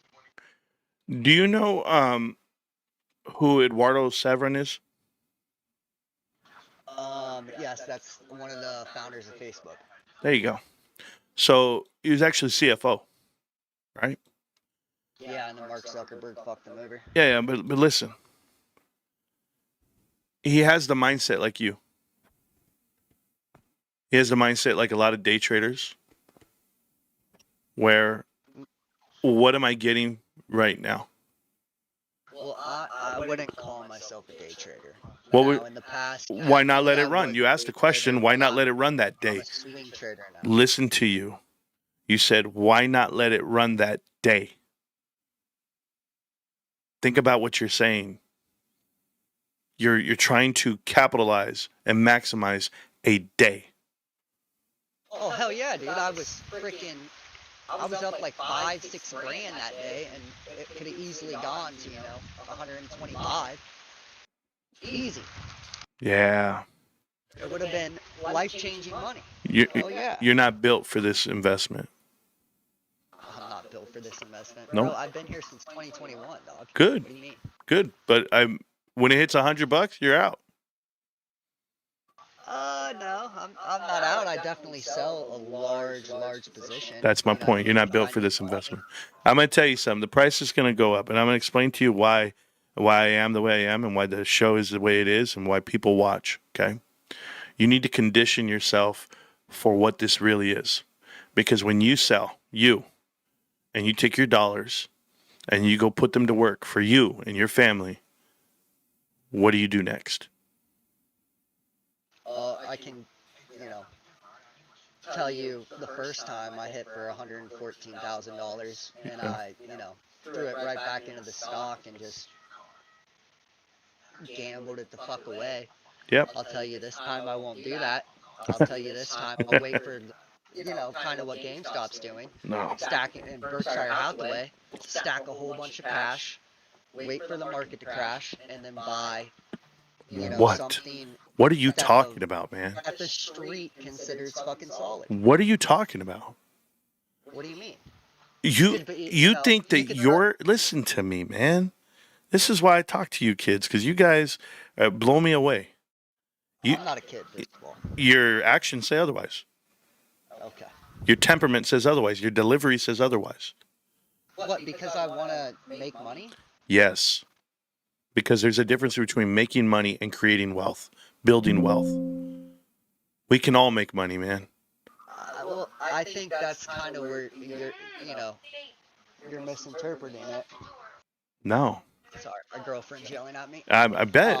I bet she's yelling at you. Because think about it. If you get a large chunk of money and you wait for the market to crash, and then you buy, Apple or Nvidia. What are you talking Tesla about? or anything else super low. Think of where I'd be at right now if I would have just done that the first time. No, I think about where you'd be right now if you took the 114,000 that you had, and if you would have bought a home and made a wife and had children, then you'd have ambition, then you'd have direction, and then you'd understand what wealth really means, why you would build it, why you're not trying to get rich in one day. You would value the money that comes in. When you start valuing dollars that you own, then you and I are having a different conversation. I have kids. Good. Or I have a kid. You know what I mean? Yeah. I don't understand what you're saying. I know is you your plan don't. Just to hold this forever? Yes. Okay. See, that's. Yes. I don't think you're completely wrong, but I think it's absolutely crazy. Don't if you? This thing were to fucking go to 125. Yep. $200, $300 Yep. to just keep every single thing in it. And do you know why? Like, why would you not sell like 50% and then wait for a retracement if you're that set on holding it forever? What? You know What am I and buy buying? back in. What am I buying? You can buy GameStop. Oh, buy GameStop again. Yeah. You don't think it's gonna fucking come back down? You just think it's gonna stay up forever? Yeah. I think up and to the right. I hope. I wish it does. No, you don't. I You're hope out. it does. Yeah. What do you mean? You're gonna I pay. Hey, still hope it you're gonna does, pay bro. more for GameStop. You're gonna pay more than what you got for it. Remember what I'm telling you, man. I've been buying Costco stock since it was $100. What the hell are you talking? When you got Didn't you work at Costco? No. Listen to me. You're not understanding. I bought. What did I do the other day? A couple years ago, I bought $20,000 at $480 a share. It went to $1,100 a share. What do you think? I'm selling it to rebuy back in at $900, get the little $200 per share that I could pocket, and then what am I going to do? Who cares? Well, I'm going to you're die. talking That money's about going to go to my kids. you're I'm okay. Okay, that's true, but you're also talking about a recession. You know what I mean? Yeah. And I'm talk about prepared how for the Berkshire recession. Hathaway and GameStop are all in perfect positioning for that to happen. You're making my So why point wouldn't for you? me. So why wouldn't you put yourself in that position? Explain. What do you mean? You're You better. got a bunch of cash sitting on the sidelines? You think your cash is going to be bigger than GameStop's cash? No, hell no. I Okay, don't. then. You're once again, by proxy, you want to be a billionaire? You want to learn how billionaires make money? I don't need cash for a recession. I don't need cash to buy the bottom of the market. Me personally, I don't need $1. All I need to be invested in is people that do have cash, people that do have the knowledge and the infrastructure. GameStop has $10 billion waiting for a market correction. What the hell am I going to do with $20,000 of cash? And I'm going to go buy some at the bottom, make it $40,000. That's not how this works. They're not understanding the multiple for you. That's why I tell you, when you're looking for a day trade, you're looking for this investment, and you're saying, I wish you would have let it run that day. What the hell? What? GameStop now has $10 billion versus $1, and they didn't let it run. That we have amplified the problem times X. You've 10x'd your position based off the fact that the price has gone sideways for a year and a half. And guess what? So you don't think he could have let it run and then raise money? Let it later- run and then later raise on? money. You don't think he could have let it run up and then You think diluted that at the you think 125? Wall Street wanted to buy GameStop at $100 a share or at $200 Oh a wait, share. so it's Wall Street Yes. buying GameStop? Yes. Institutional ownership has increased 100% from that data now. Yeah, but I thought you were saying that it was, his buddies that are the bondholders. That's Wall Street. The hell? Okay. He's a billionaire. He works. He's in lockstep with Volition Capital, Michael Day, Alan Adel, Larry Chang. It's Wall Street. What do you think they are? Some like the Avengers? I mean, kinda, yeah. Yeah. I think you have a lot of years to live and to find out what you want to do with your mission in life. And when you start living for other people, your responsibilities change, and your perception of what you will do with the opportunities in front of you change. I'm just telling you. And that's kind of my point, brother. That's why I can't just hold this thing forever. You know what I mean? Because I've got a kid. Right. You know what I mean? I've got a girlfriend who I've been with for a very long time. Sure. You know what I mean? I want to own a home. Good. Things are not easy for my generation. What do you mean? You know what I mean? What's so hard about your generation? Did you wake up today? Oh, yeah. But So you have the same opportunity as anyone else that woke up today? Yes, we have the same opportunities, Okay. but they're not as easy as it was, It's never been easy. years ago. It's never been It's easy. never been easy, but it's a lot harder now. No, it's not. It's a lot harder. It's Yes, not a lot harder. Your mindset has to change. It's not a lot harder. There's nothing hard about this. It's either I'm going to wake up and work my ass off, or I'm not. What do you think I do every day, bro? Complain about a stock not going up and to the right. Complain about Morant's making videos, I do talking crap about fucking people concrete, making bro. cover calls. I've been doing concrete for fucking 10 years. Good. Then Hard fucking work. let me tell you something. You hard work. Hey, it's respectable work, right? Hard work. 10 years of everything. Let me tell you something. Learn to find glory in the box given to you. That's it. I don't need a home. I don't need a title. I don't need a phone. I don't need a watch. I don't need a car. I don't need cash. I just need the people next to me that believe in me and are going to grind this life out with me. I am just a product of the choices I make, period, in life. But don't ever think. Exactly why those choices, bro. But it's not tied to a dollar. It 100% is. No, bro. it's You're living this. in a dream This world is if the it's not. world you live in. You're trying to tell me that you're going to make choices because of a dollar put in front of you. You're compromised. You don't listen. You're not learning, man. That's why I have this channel. What the? I can't get upset. I've got to pray for you. I got to tell you, man. I wouldn't So even. what do you think I should do? What is your whole point in this? What do I Just think you hold should do? GameStop forever. You don't think I should ever sell? You should just. Everybody should just hold forever. No, I think the way you unwind out of this is you get what's given to you. You get enough fruit to live. That's what I think. I think you get a box of Ritz crackers. Listen to me. Listen to me, because until you live this life, you don't know it. You get a box of Ritz crackers, okay? They come with 4 packs in it. You then open up a pack and you divide it by the amount of hours in a day that you're going to be awake. And then you eat however many crackers it takes to survive for that day. And that's 4 days of food, and you drink some tap water. You don't know what it means to survive out here. You're being given shit. You're talking to me on a Discord and charts and a $1,000 cell phone. You haven't grinded hard enough yet. You haven't lost enough yet. I'm telling you, you haven't, because you wouldn't have the mindset you have. You want to ask me, what do you do with your situation, with your investment, with your portfolio? Where do you cash out? What do you do? I don't know the necessities in your life, the bare necessities. I know mine. I haven't bought a share. I haven't spent $1 on GameStop in the last 4 weeks. Look at the chart. It's right behind me. I have it. I say, this is what I have. This is all I'm going to do. I don't have money right now. I don't have a job other than YouTube. I'm on the edge of my life. Do you know what I do? I pray. I adapt, I get through it, and I'm thankful for the people that surround me. I shut my door so that my girlfriend doesn't come over and yell at me about having the door shut or open. I'm thoughtful about these things because I've lived this life. When I say you're a young man or you're not like us, you don't know. You don't know what it's been, man.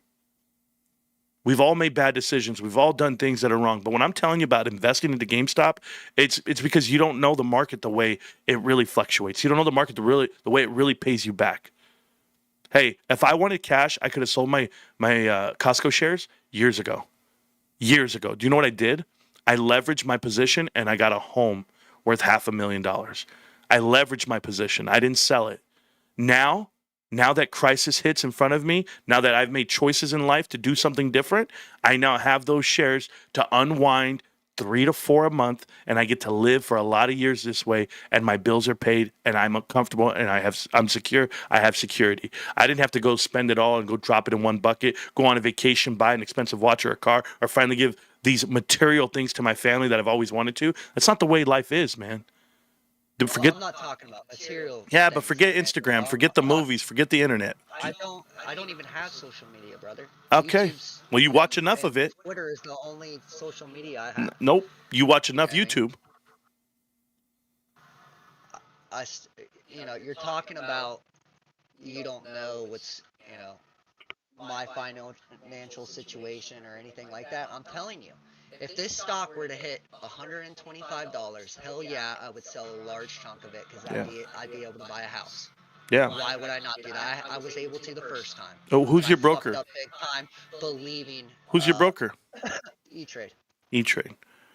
So I would find out who you can get a line of credit from when the stock goes up that high, and I would take out a line of credit, and I would put a down payment on a house. That's how I would do it. Yeah, and what happens if GameStop comes back down, dude? That's why you don't believe in the investment. That's why you don't understand how to build. I'm just saying, what happens? What happens? You lose a home. Exactly. Oh, no, hold on. What happens?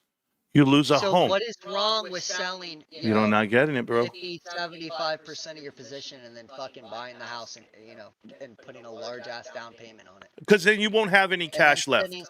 Because then you're back to where you were 20 years ago. And then what happens when you can't make a mortgage payment? What happens when insurance goes up and they foreclose you in escrow? What happens when the house burns down? What happens when you lose a limb and you can't go to work? What happens when a recession hits and you don't have a job and you don't have an income? What happens then? The same thing that would have happened before, except you don't have your position, you don't have your money, you don't have your security. Like, it's dumb. I'm talking to somebody who doesn't understand finance and additionally doesn't understand the way the economy works or life works. I'm sent to you for a reason. You're watching me for a reason, and you're not listening. It's okay. Other people are. Other people are going to learn from this conversation because we've all been there. I've had a car repossessed. I've been through divorce. I've been through children moving out and moving back in and moving out again. I've been through the rough shit in life. And guess what? Jobs, careers, you get through them. You get through every heartache in your world. You lost $114,000 and you didn't learn shit from it. That's what I'm telling you.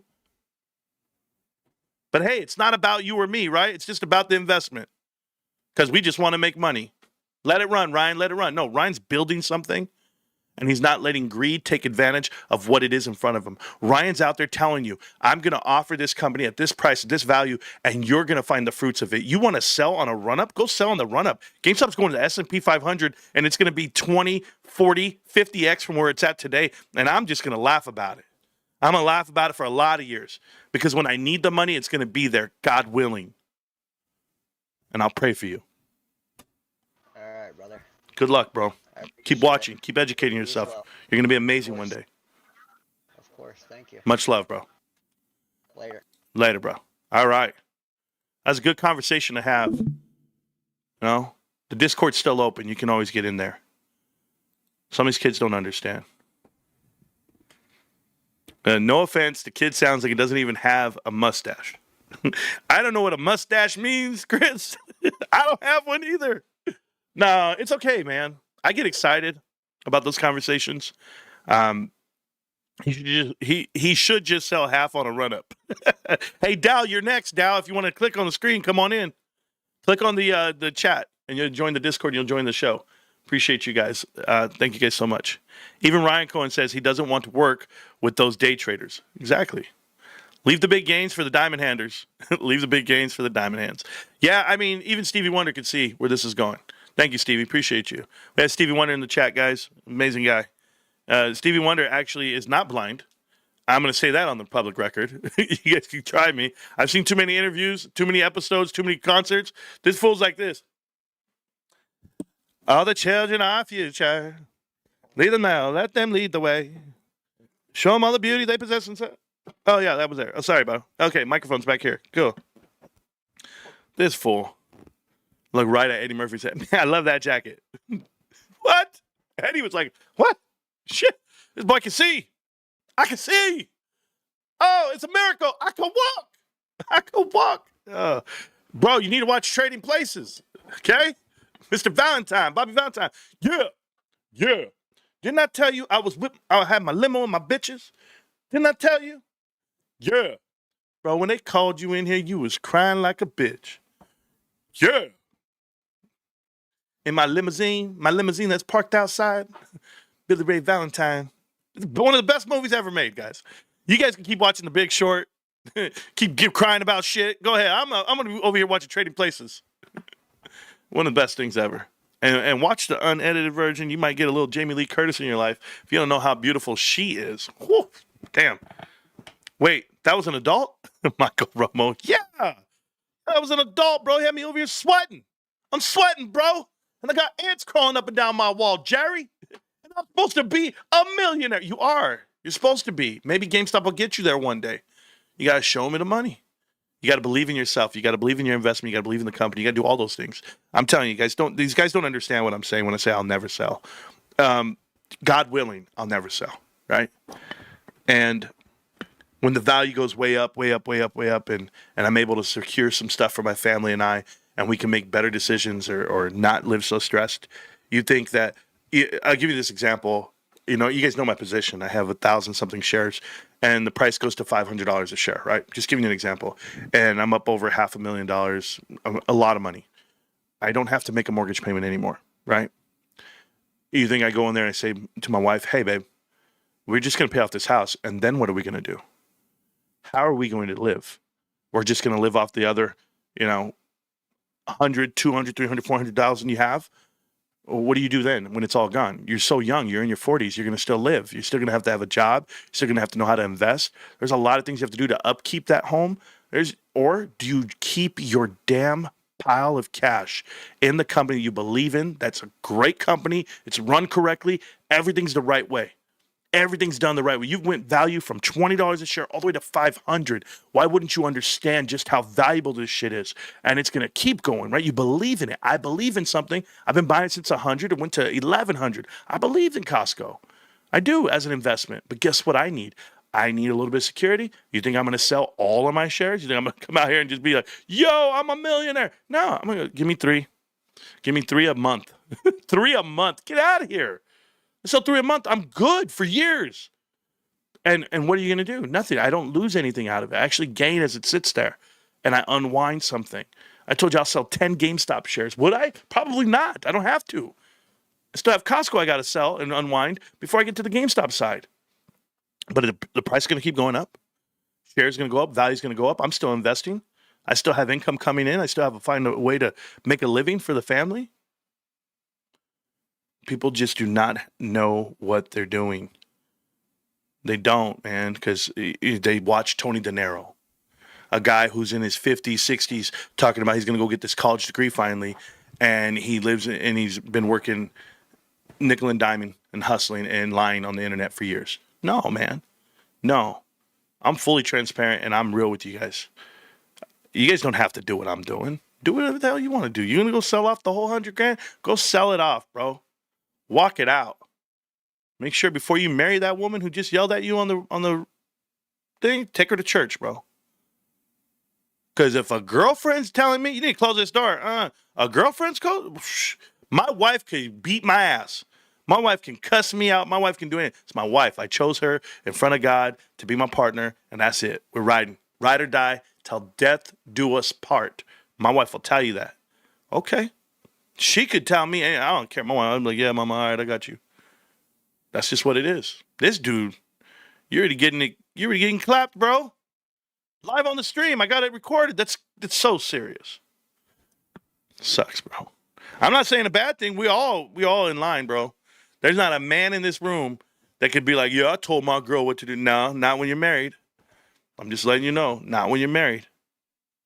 How does not America's team lose to the Bears?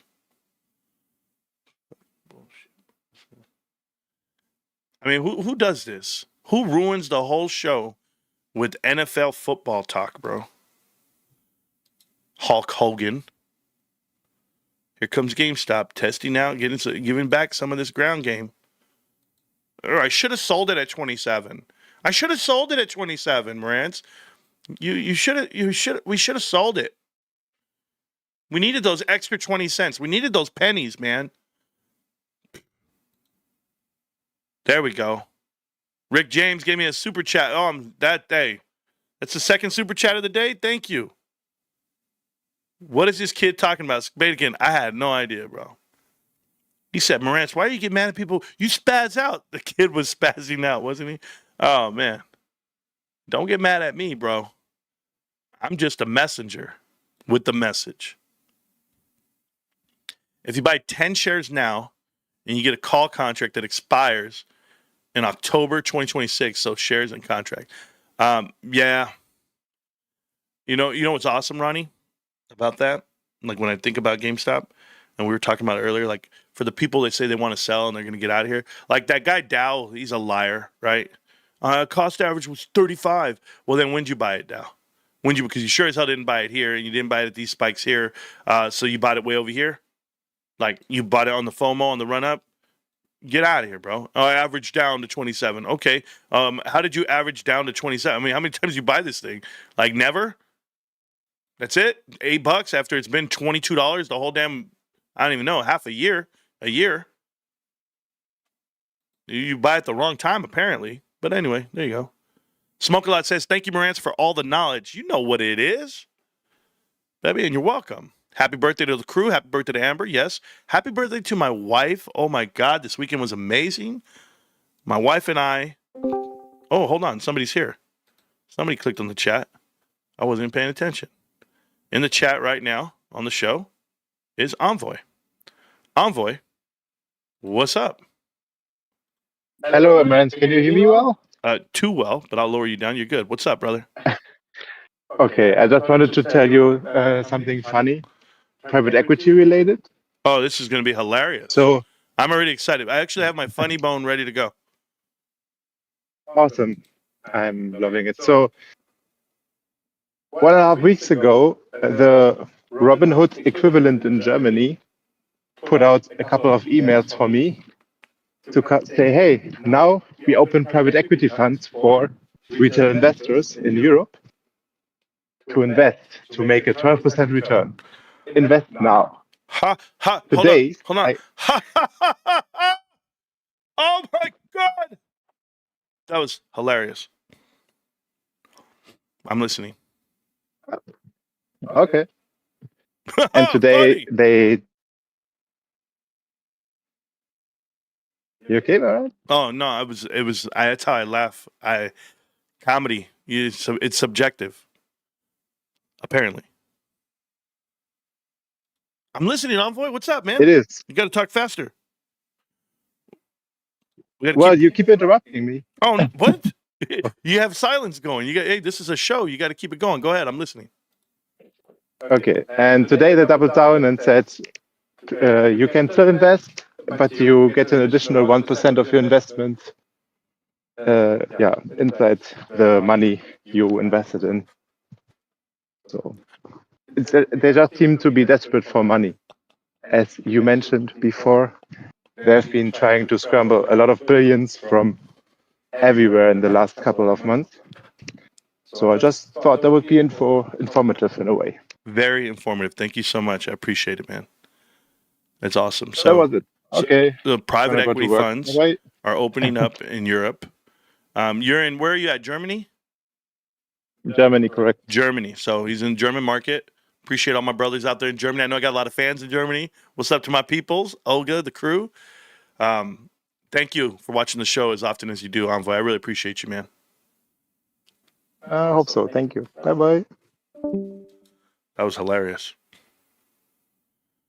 You know, I like it when people tell me that they're going to tell me something funny. They tell me before they say it. That's the. I mean, hey, it's an old tactic you do as a stand-up comedian. You walk out to the crowd and you say, "Hi, everybody. Hi, my name's Morantz. I'm from Southern California. This is exactly where I wanted to be tonight. Yes. My agent gave me a choice. He said, you want to be in Vegas? And fuck no. I want to be here in the middle of nowhere in Alabama. It's awesome. I love it here. Boiled peanuts on the side of the road.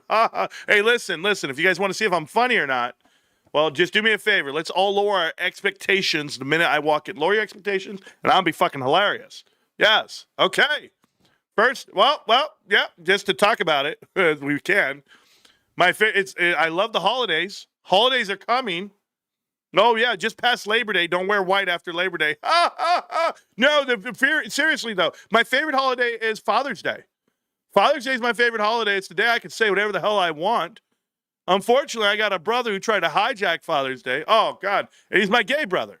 He really is, but it's okay. I didn't know he was gay at the time, but he told my dad he was gay on Father's Day. And so my dad, we were going to go to lunch. He lost his appetite, didn't want to go out to eat anymore. Thanks, bro. Just killing appetites. That's what happens. I'm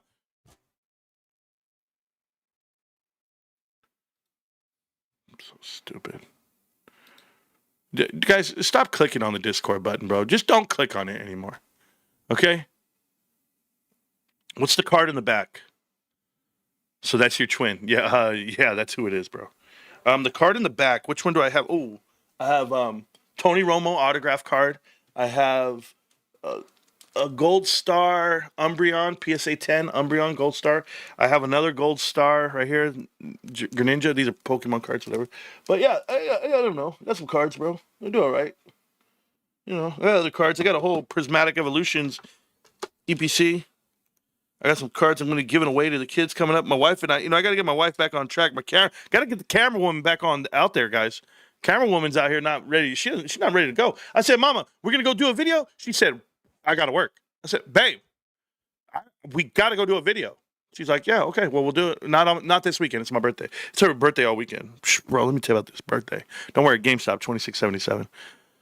Oh, the birthday was awesome. I tried to do something that I normally don't do. We'll talk about that in a minute. Don't worry, bro. It's all about delivery. Let me tell you, bro. Morantz just accepts different type of whatever. Yeah, okay, so check this out. So yeah, I do. Ivanka could be the first female president, but not sure if she wants it. Yeah, that's usually the way it works. It's all about people who want something. I've yet to see a presidential candidate that wanted to be president. All I've seen are people that were placed into the position. Like they planted them there. You're going to be the president now.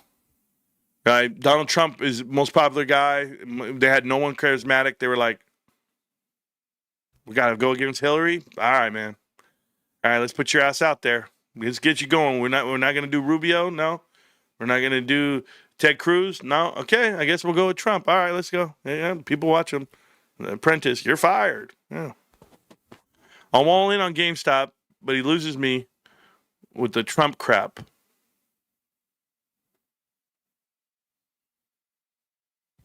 Eva Unit? What? I lost you? Well, thanks for finally showing your colors. That's all I needed to know.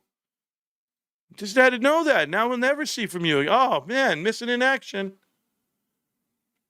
Anybody who's against Trump is against America. Do you understand he's your president? Support your president, bro. Shout out to ESO. Yeah, me too. Shout out to him. E-Money.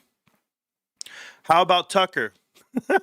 You know, it reminds me of that time that the Jews were just like sitting around by a campfire and with the tiki torch, and they were like, hey, I got a great idea. Let's kill him. He'll be quiet then. And his message just gets shot out to the rest of the world for 2,000 years. It's called Christianity. Yeah. Try that out. Did it work? It didn't work, huh? Imagine you killed Charlie Kirk in front of 8 billion people. Yeah, that was. Is that my Tucker? Am I doing the Tucker right? Okay, cool. First day of autumn is today. Yeah, bro.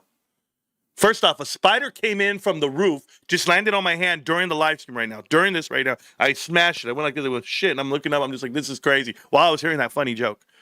Because you guys know I got a hole in my roof that I haven't fixed yet. And I would fix it. I just don't have the time or the money yet. So I got to figure it out. Lord. But I also got to figure out how I'm going to convince my wife to go to Mass sometime this week. I want to go to Mass. I need a moment. I need to get in there. And my wife's she's a Catholic, practicing Catholic a lot of her life. And me, I'm just a dude that I believe in life. I believe in God and I believe in Jesus. And I believe in a lot. I have a big faith, but you feel cleaner. You feel better about things. And I need that sometimes. I did pray this weekend. That's why we had a good weekend, my wife and I, partying and doing things. But after my news that I got on Friday that my plans weren't going to work out the way I wanted them to, it was a punch in the gut, but I needed that. And I'm better for it. I took a shower, cleaned up the house. I'm still cleaning the house. I'm redoing the garage. I'm redoing stuff one box at a time, one load of laundry at a time, one meal at a time. That's it. So, but I love you guys, man. Feels good. Got to go during executive hours to avoid the crowds at my Costco. You mean the 1 hour before you shop? Sure. But not for me. Can't wait when it hits $1,200 pre-split, just watching GameStop mature naturally. Yes, Lynn. See, now Lynn understands. These guys set their bar so low. I get $100, I get $200, I get $300. You know how much money I would have? I do know, because you guys have been doing the unthinkable. You guys have been investing money when GameStop's not valuated correctly at $20 a share. The fact that you guys all have in the 20s and 30s, you don't even know how great that is. That's 1/10 of what the company's actually worth. So yeah, when its shit goes up and it goes crazy, it's going to be violent. The next 3 to 5 years, you're going to see multiples you've never seen in your life. Yeah. There's going to be a catalyst. There's going to be announcements. There's going to be all that coming up. I get it. Boom, boom, boom, boom, boom. We're going to get to somewhere where you shake out some people. That's fine. You can get shaken out all you want. Me? No, I'm going to be right there. Be like, and you don't think it's going to hold those levels? Fundamentals are holding it up. It's not a squeeze. It's fundamentals. And Ryan did that. Ryan did that every time he offered shares, every time he raised more money. I mean, $10 billion is 10x on his cash position, and no one's giving it value. If you gave it value of X amount at $1 billion, what are you going to give it value now at $10 billion? That's my point. It's really that simple, guys. This company doesn't cost more than $300 to $400 million to run and to generate, to operate as you churn through it. The assets alone tell you what are current assets. Current assets divided by the liabilities are literally 12x. 12x. You're looking at 12xing your money. Hopefully someday you'll understand it, but if you don't, whatever, fundamentals is all you need to see. Yeah, Steve Wicks, I agree. And he believes Wall Street is honest. This guy, yeah. GameStop collecting more golden crosses over golden crosses over the golden crosses. Yeah, I agree. Richard says moon by Friday. Okay, I'm down. I'm down for moon by next week, babe. You know what it is. By the 3rd, I'm excited. When GameStop went into trading cards is when everybody got back into it. Yeah, I wouldn't doubt that either. It's a good thing to have. Like number 71 is in there. We have 130 likes, 131 likes. Appreciate you guys. Good morning, Marantz. From sunny Southern California. Well, not so sunny yesterday. We had hail and shit. We had flash floods. I got to go wash out stuff. Tsunami incoming. You're damn right. The red wave is here. We got a tsunami here. And then, of course, GameStop has a tsunami coming.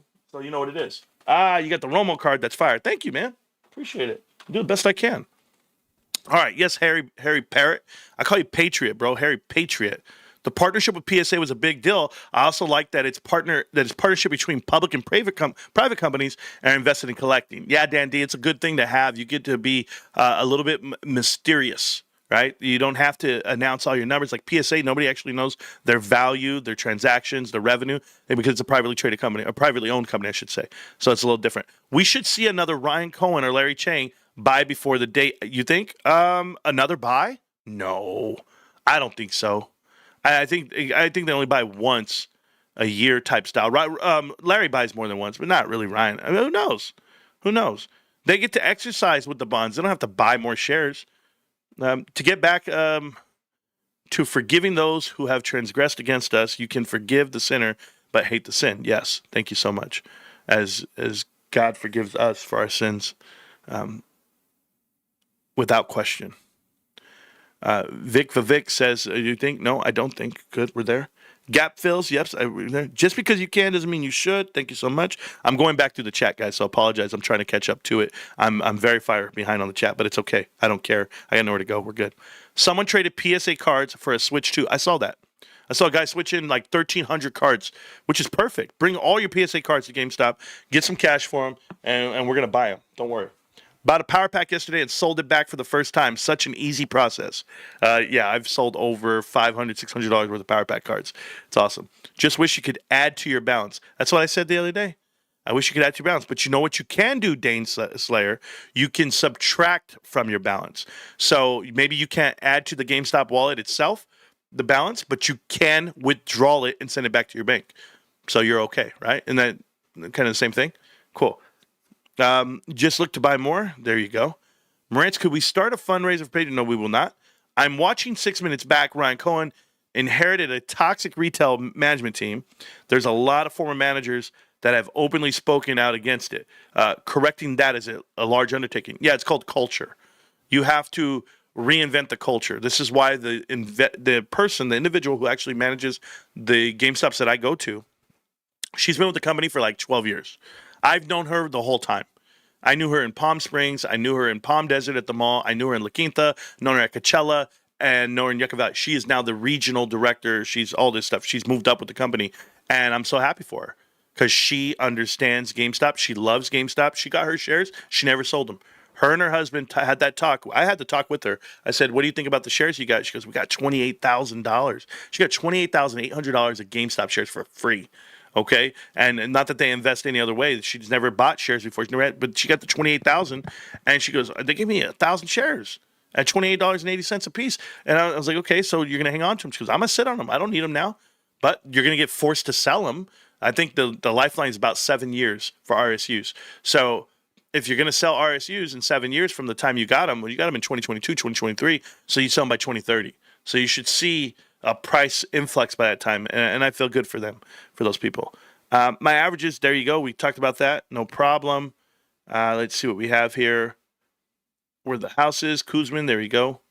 Click the link, Dow. Yeah, I don't want Dow to click the link because Dow lied.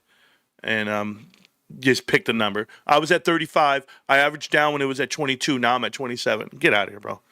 I don't have time for those people, for these liars. My friends ask me all the time what to do with GameStop. I told them 5 years ago, Marantz rants. So now, when they ask, I say, sell it. Fuck them. There you go. Rock on. There's my pops, Willie Bobo. Damn, I missed an hour. Just got the notification. Carter, come on, bro. His mic is so low. Was my mic low or the caller's mic? Or was it echoing? Oh, I don't know. I had to try to fix it, guys. It's tough, man. But there you go. My son's average was $30. They've been buying about one a day. Now average is $25.60. What a good price, bro. All in. The new GME direction will make the company stronger. A company that doesn't always try to find new avenues survive. There you go. Richard Newton loved to post his Babe Ruth image and then sell his followers cover calls. Absolutely. Now you understand what I'm talking about. He doesn't advocate betting on the stock when you can own it. Correct. Richard Newton is the guy that only became a YouTuber to recover thousands lost from his gamble and needed to do summer school. I heard about that. I don't know. I didn't see it. He told everyone to DRS and then pulled out. Richard Newton lost money in GameStop before he became a YouTuber, and Newton owned words. There you go. You guys watch him. I don't.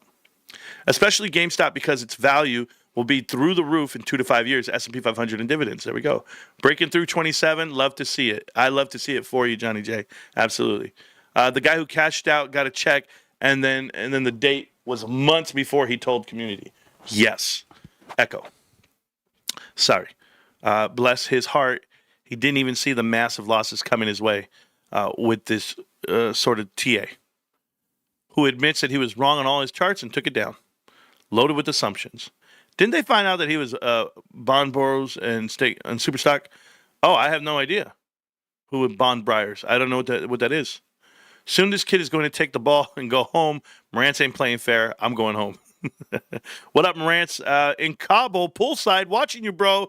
Ooh, GME is our time, baby. Yeah, hey, E. Andrade in Cabo San Lucas. I've never been to Mexico like that. I went to Puerto Vallarta once, bro, and I don't remember half of it. Does anyone here in the chat have Fidelity? I do. Anyone know if Fidelity is going to issue GME warrants or cash? However, hopefully we get the warrants. You will get the warrants. Thank you.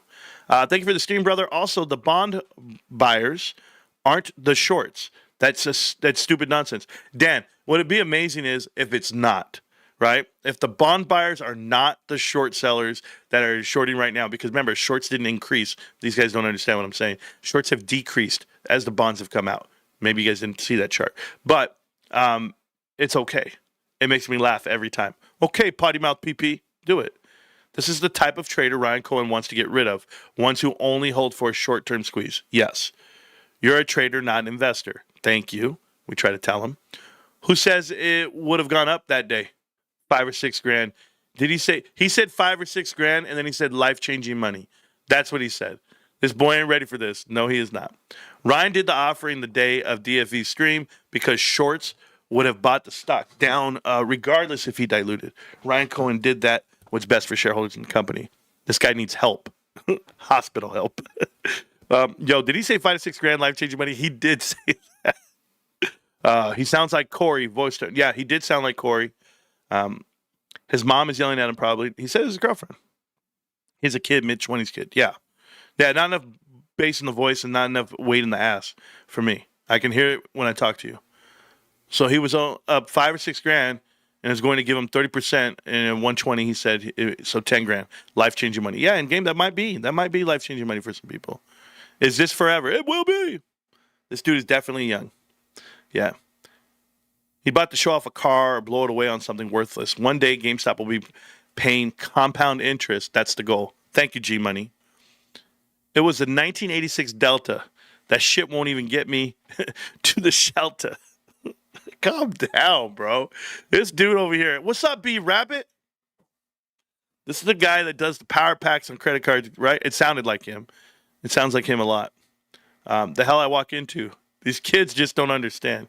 You don't even know if what you would have if it ran up, man. It's all hypothetical. No, trust me, man. Don't bet on it. It's up alone with everything else. I cashed all out. Oh, cool, bro. He's about to have an oh moment soon. Yeah. This is what happens if you watch Jackie. Thank you, Daniel D. Absolutely. Ryan Cohen has been to Mar-a-Lago. Okay, cool. Yes, thank you. It's hypothetical. Projecting. Baby mamas asking for house with GME holding money. Man, defend mindset. Can't really hear the guest speaker. Oh, sorry, Lynn. My bad. I didn't know if it was loud enough or not. It's my fault. Sorry. If Ryan Cohen let it run that day, then everyone that bought in would be underwater once the dilution was announced. Why harm the investors like that? Yep. I buy, it dips. I short, it rips. F my life. Okay, whatever you say. Someone is not in his own show right now. Just kidding, Ryan Cohen. Video's playing. You can borrow against your position, hold forever. Thank you. You take a loan against your assets, you technically never need to sell.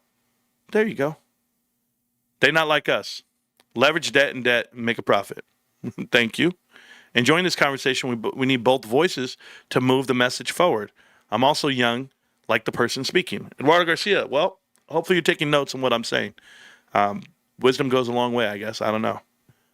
Young guy shows a common mistake in valuing the short term of a long over. Yeah.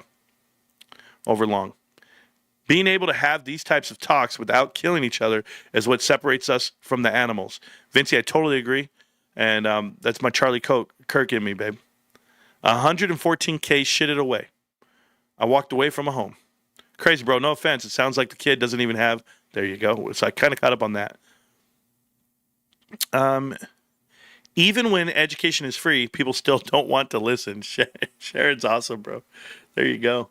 Yeah, GameStop going back to 32. Yes. Amongst other things. Going a lot higher than that, but I got you there. Stevie Wonder was a witness on the Diddy trial. He said he had seen everything. There's a video of Stevie Wonder catching a mic that a guy can see. Waiting, that was one of the best films ever made. Morant's Rants. Nick Bosa out for the season, ACL. Damn it. Who is Nick Bosa? What? Who's Nick Bosa?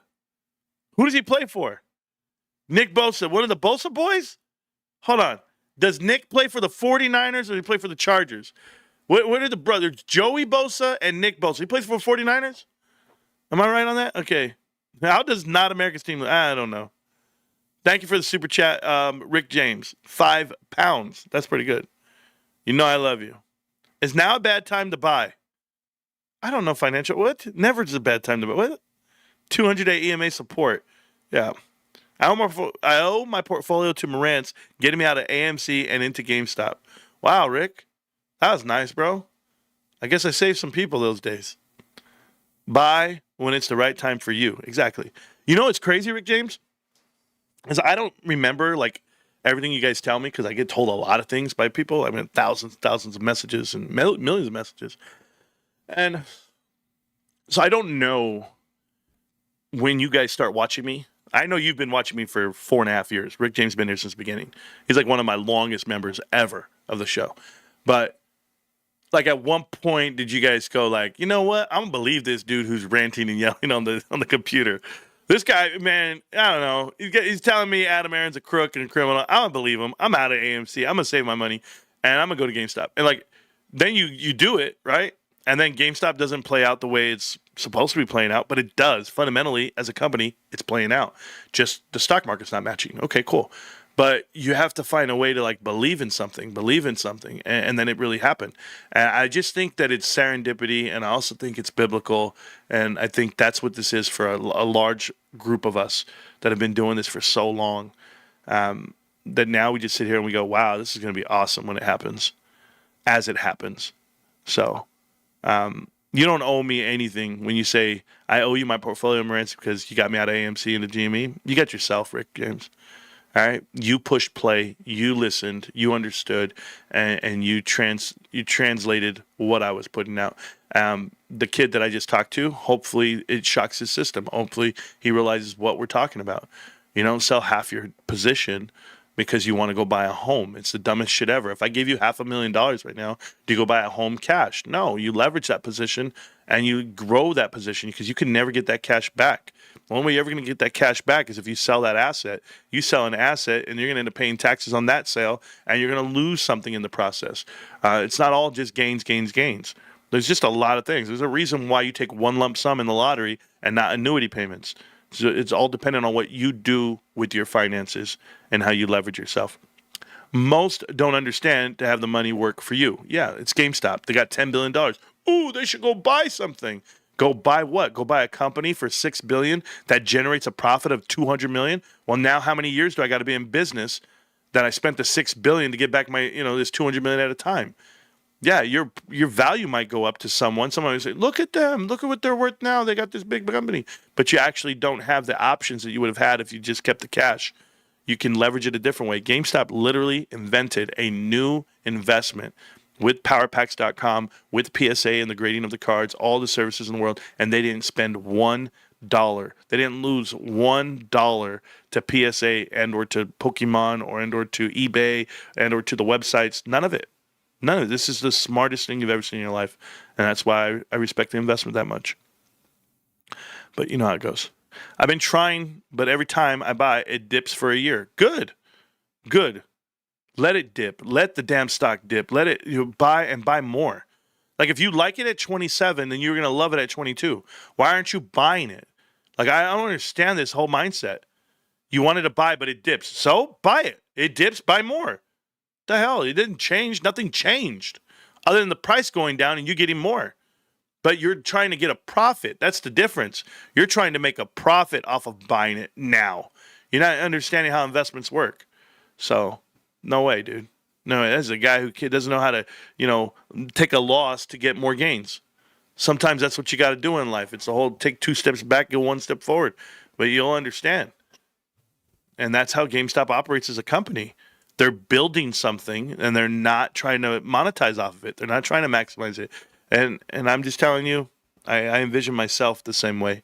So German humor is the best.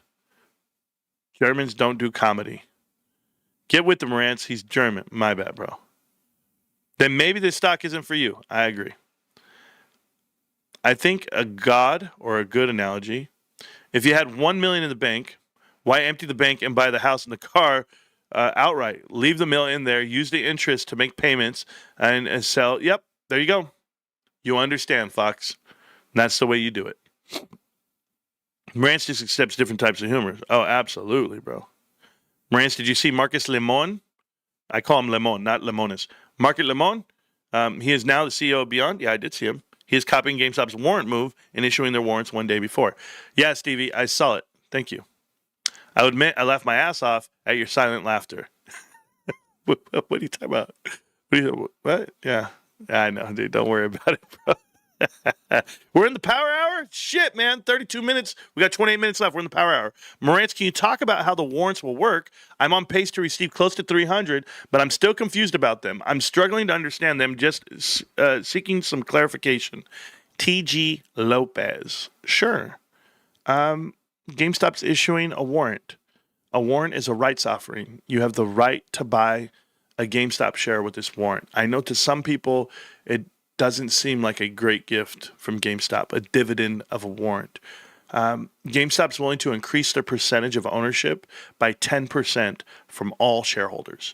And it's up to you. That's why it's a non-dilutive product, because if you exercise, you're getting your fair portion to stay on par with what the company's ownership is. If all warrants don't get increased, well, guess what you did? You actually got more shares for your position, and if they don't get if all warrants don't exercise, I'm so sorry, then you also attributed to the cash going to GameStop. GameStop got cash. There in part, your underlying value actually goes up for the company. This is a good generating thing for legacy holders of the stock. But you having the ability to buy a share, and what that means. GameStop's giving you warrants for X amount of, like, you're getting 300 warrants. And what scares me, TG Lopez, is you say, I'm getting 300 warrants and I don't understand them. That means that you have a significant amount of money into GameStop and you don't understand investing. That is very scary. You have to do more homework yourself. I know you come to the channel and you're asking for me to break it down for you, but what I'm telling you is you have to go break it down for yourself. You have to be the informed investor. You can't rely on a live stream to catch me live to explain it to you. Okay? I'm just telling you respectfully. The minute GameStop says they're going to do something, go Google, go figure it out, go watch every YouTube video, go do all of that research, and then you'll understand. So here's what's going to happen. GameStop's going to issue some warrants. It's a tradable security. It's going to have its own nomenclature. I believe it's GMEWS. I believe that's what it's going to be. But it'll have its own trading channel. 59 million will be the float, the available float to the public. And you won't have that many available, really, because you're going to have the bondholders, you're going to have the insiders, and you're going to have institutions will have them. So what's actually trading out in the public is going to be a little different. But when you do see them, you're going to see them for a value. And let's just say they come out the gate at $5 a piece. The volatility in warrants is massive. It's drastic. And it's because 59 million shares are available to exercise at 32. It's 1.8 billion, yes. But the upside to warrants is infinite, and the downside is whatever the price starts out at to zero. That's it. So I want people to realize something, recognize something when you get these warrants. They have value, and that value fluctuates. But if they go down in value, what did you lose?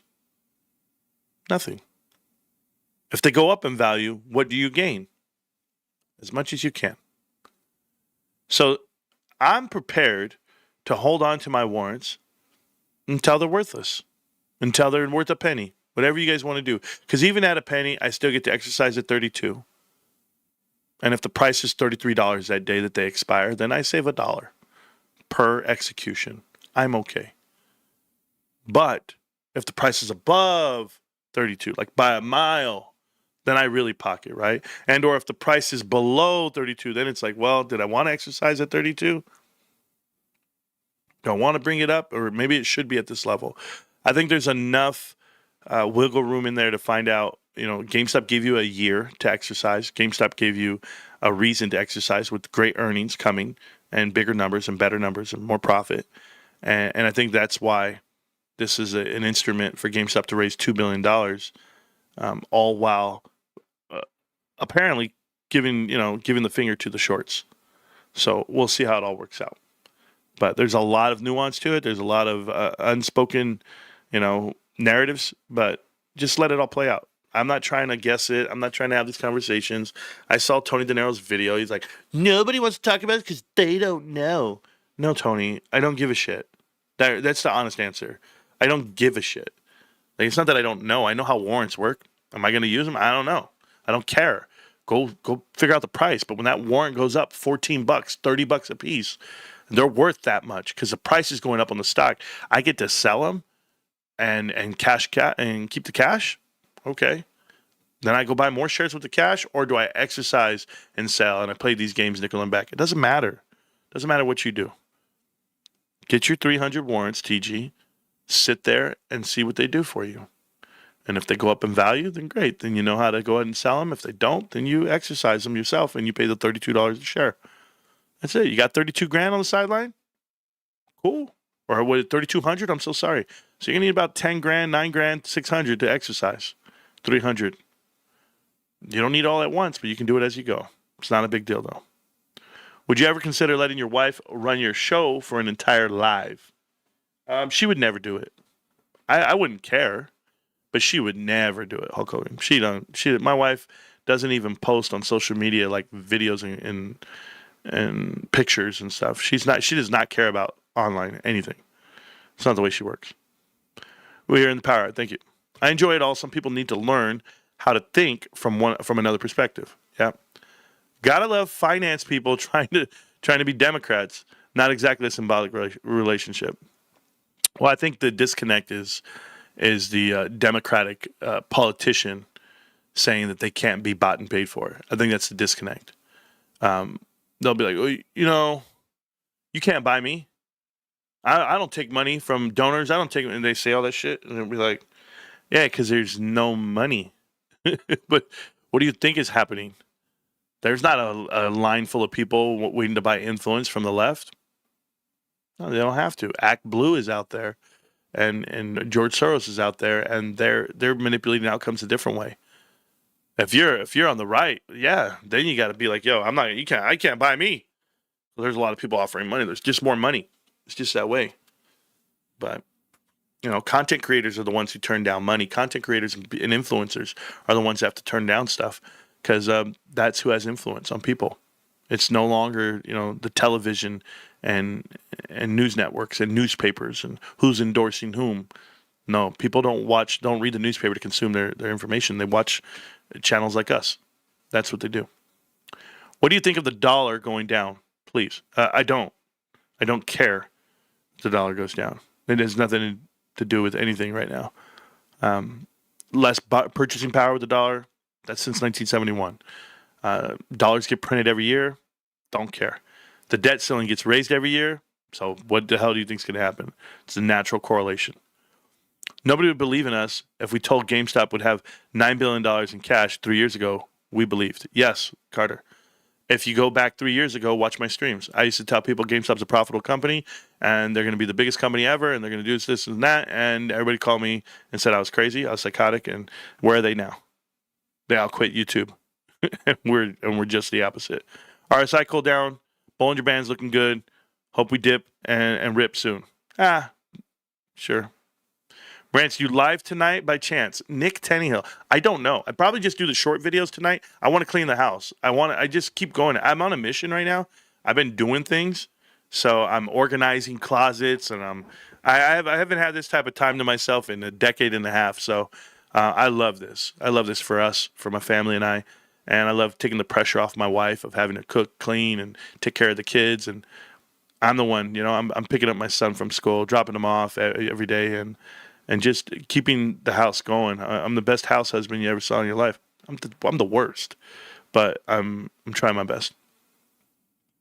What's your thoughts on Bed Bath & Beyond doing the warrant and it being the same time as GameStop? I don't have thoughts on it, DeVisha. I don't pay attention to other failed investments. AMC, Beyond, Overstock. I don't care what they do. What do I care? They're not GameStop. They're not GameStop's bottom line. I'm not getting those warrants. People want to go play in that field over there with them. Let go play with it. I wouldn't even care if the stock went up. Unity's gone up and to the right ever since it's been pushed out to the people. Yeah, we know it's a distraction. You know how many distraction stocks I've had to deal with over the last 4.5 years? All of them. And I don't care. I don't care about money that I didn't get. I only care about GameStop. I only shop at GameStop. You want to support those other investments? Cool. Go shop at Beyond. Where is it? Here, quick. I want you to go buy some at Bed Bath & Beyond. Where can I go? How many of those investors online or talking these damn chat channels actually shop at Bed Bath & Beyond? I'll hold my breath. Marantz, I'm still living in Puerto Vallarta. Hope you visit again someday. Herbert Garcia, that's going to be tough, bro. That's going to be tough. Listen, I love it. I want to, but my wife has to be down. So I just don't know when it's going to happen. But I know we're going back to Vegas. We're going back to Vegas in January. I know that for a fact. Ryan Cohen got me spending hundreds every week in shares in Pokemon. I love this company. Cool. What do you think about DRSing shares and warrants? I don't. I mean, I have to hear somebody say, I'm DRSing my shares. I don't care about those people who talk that way. It was the space helmet that made me start believing you. My space helmet. That's funny, bro. Carter, you're an asshole, bro. Thank you, though. Love you, bro. That's good. I remember when GameStop's marketplace was just a rumor. Yeah, look at it now. Walt Marantz, you seem to have a problem with me. Well, don't worry. I won't come to the Discord again. The hell? This guy. This is a guy. Envoy, now I have a problem. Okay? If you don't know how to have fun with your people and your friends, like, do you ever just hang out with dudes and just be like, man, shut up, bro? Like, don't you tell me to shut up. Nobody tell me to shut up. Not even my mama tells me to shut up. You talk about me like that again, bro. I'm going to fight you right now. Bro, shut up, bro. Envoy, don't worry. I'll never come back again. It was man, you don't even know how to have a good time. I'm putting on a show. I was laughing with you. I didn't pick your words for you. You said, Marantz, the funniest thing happened with my brokerage. Hold up. Something funny happened. I was waiting for the punchline. Is this the line? Is this the line to get punched in the face? Hold on. This guy. Unbelievable. I'll never come back again. Yeah. I also got out at AMC with $1,000 when it was 5 to 6. Thanks to Marantz. Shroud, you're welcome, bro.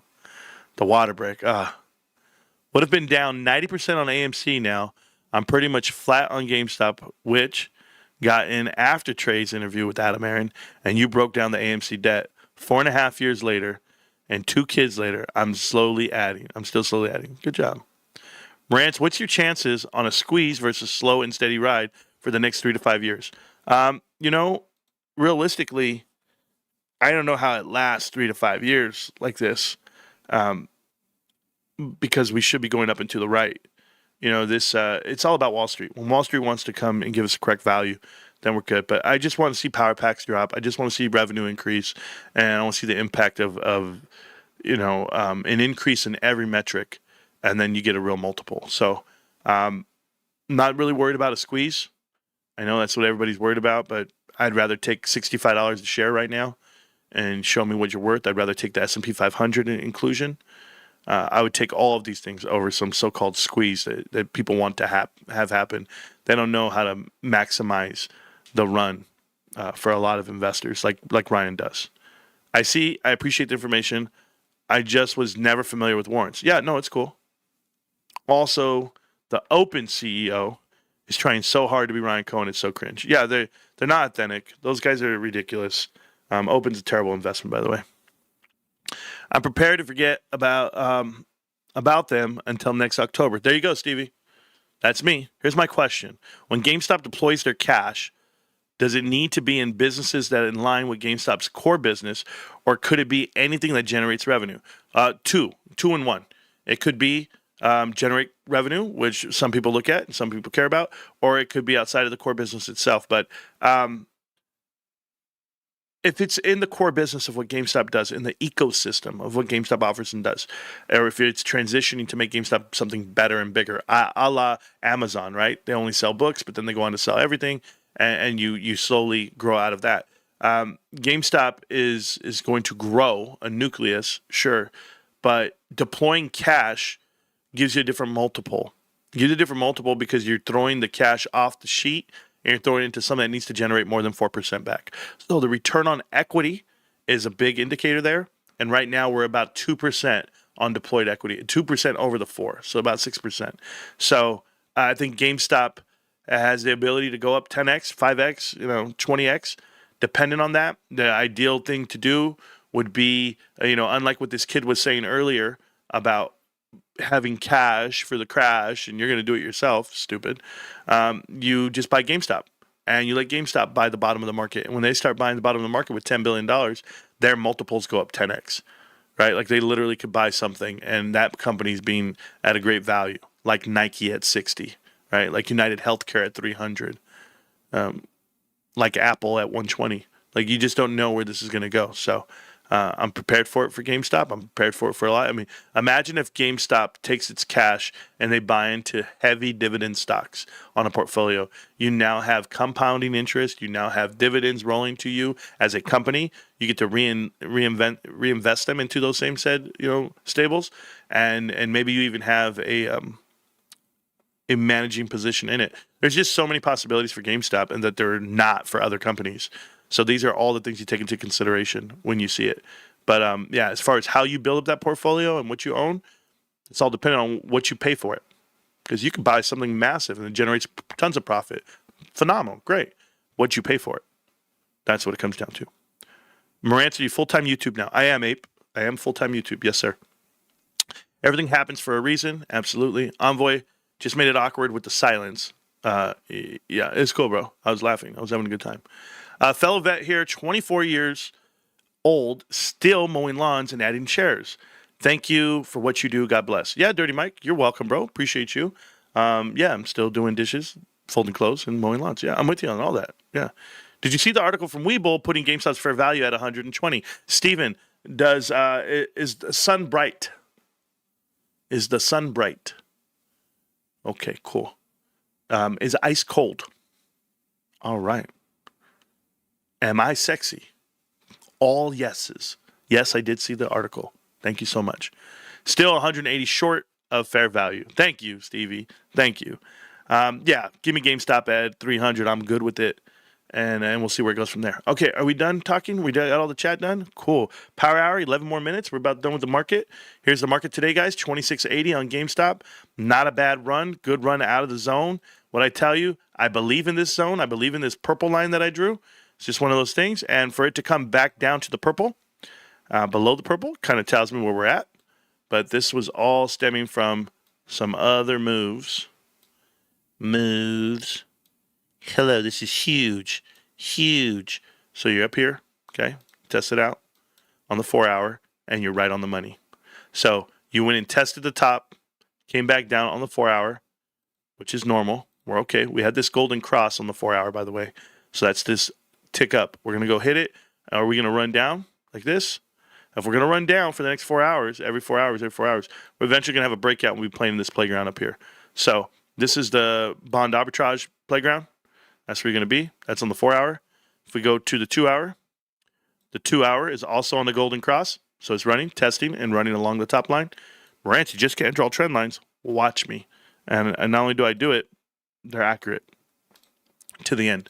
So there you go. Same deal. Golden cross. So you had 3 golden crosses on the 4 hour, 2 hour, 1 hour. On the daily, we are bouncing, floating back up. We're using this 200-day moving average as support. That's what you see right there. 200-day moving average is your support now. You want that. You want to be over 25.91. We're at 26 and some change. So that's not bad at all. That's where we're at for the day. Not a bad run for us. Be up $1.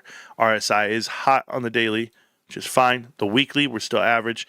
Weekly's breaking out. I showed you how we were using this line to break out, test the top of this one, and once you get to the apex of this, probably next year, next March, okay? I'm just telling you, next March, a real breakout on this stock. And you could probably get the other end of this cup and handle and be up here and retest those levels of 48.50. But you see this top purple line?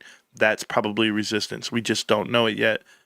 because that resistance stems from this trend line at the top of the previous bull flag, way over here on this flagpole. So that's what you're looking at on these trend lines. I mean, we've been following them for so long, dealing with it. That's your monthly, that's your weekly, that's your daily. Could we be wrong? Yeah. Because you know what these charts don't tell you? These charts don't tell you GameStop has $10 billion cash. These charts don't tell you warrants. These charts don't tell you bonds. These charts don't tell you powerpacks.com. These charts don't tell you PSA partnerships. That's why whenever somebody's telling you TA, take it with a grain of salt. Understand what it is. It's all bullshit. Just look at what you're doing right now in this market. You're stair-stepping from down here at 23, just stair-stepping. I mean, we were even lower than that. We're over here at 22, stair-stepping. We're just walking up the steps, and this is why your trend line is up and to the right. Now we go sideways, and we stepped up to a new plateau. So testing the top, absolutely, looks great. You have golden triangles. You have this golden cross on so many levels that it looks good in the short term. Right now, came below, holding the 500-minute view right here. So we hold that, we're bouncing, we should finish out somewhere in this range from 26.85 all the way up to 26.94. So we look decent. And we'll keep it going that way, okay? So that's what's happening on GameStop today. I hope you guys enjoyed the conversations we have. Enjoy my short videos. I'll be putting them out all over TikTok and YouTube. And I might hit Twitter this week a little harder. I haven't been doing Twitter that much, but I'm back in the fold. So Twitter, probably go hit about 7,000 followers on there. I got to do something. But thank you for all love and support of the show. If you guys have watched me for the past week, I've been on my Charlie Kirk fix. A great man was assassinated. And it really rocks me, but people don't know, like the Meltdown's making fun of me for saying I'm an investigator. Meltdown, I'm sorry to tell you guys haven't accomplished shit in your lives, but I absolutely am an investigator that graduated Capit School. You can go ahead and Google it, figure it out. Divot as well. Capit Divot, and I was a graduate of the United States Military Police School additionally. So the way I look at crime, the way I look at the way it's committed, and you follow it up, I feel a certain way about things. So you guys are not educators on finance. You guys are not educators on investigations, so on crime, and it's okay. It's okay, but somewhere in there, I'm a graduate of I don't even know. I think it's like 50 courses of leadership and investigations through the Army training program. You don't know about it, though. Yeah, you guys know what I'm talking about. Some of you guys know. How many hours did you have? I had like 630 hours. Equivalent of a master's degree. I don't even know what these guys are doing with their lives, but I leave it alone. Maybe you hear it every now and then when you talk to me about stuff. Maybe I just sprinkle a little bit in there for you, just like I do on retail. When we talk retail, you guys are like, "Hold on, what's he talking about? Omni-channel? How does he know about this stuff? What's he talking? How does he know about credit cards? How does he know about sales? What? Yeah. Maybe I'm just not a little sweeping, janitor, and maybe I am a janitor. Man, what's wrong with being that? Goodwill Hunting? Yeah, maybe that's me. Walking by the chalkboard going, yeah, look at that shit. We got that. GameStop, can't stop, won't stop. GameStop. I'm just talking right now. That's all I'm doing. I love those guys. Those guys, they put my whole life on display because they won't put their own. You're cowards. You're all cowards. None of you are men. None of you. I'm talking to the Meltdown, not you guys. You guys are all men. You guys are all great. All right, I got to go. It was not lone crazy guy. Yeah, we know that part. There we go. Thank you. My point is, I'm done with that chapter. I'm done with it all. Just FYI, this is Albert T. Just in case you forgot, been watching for a while. I'm just feeling excited. I get to listen to it daily for longer during work now. Yeah, it's cool, bro. Appreciate you. And thank you for watching the show. Yeah, I'm familiar. I'm a man. I'm 40. Guys, GameStop. Can't stop, won't stop. GameStop. Thank you to the thousands of people that already tuned in today. I see the chart here. We had a really good group all day, so appreciate you guys. Watch GameStop warrants. Do what they do. Let's go figure it out. We got a couple more days. We got about 10 more days to keep buying GameStop. Do our best. Appreciate you guys. Peace. Peace.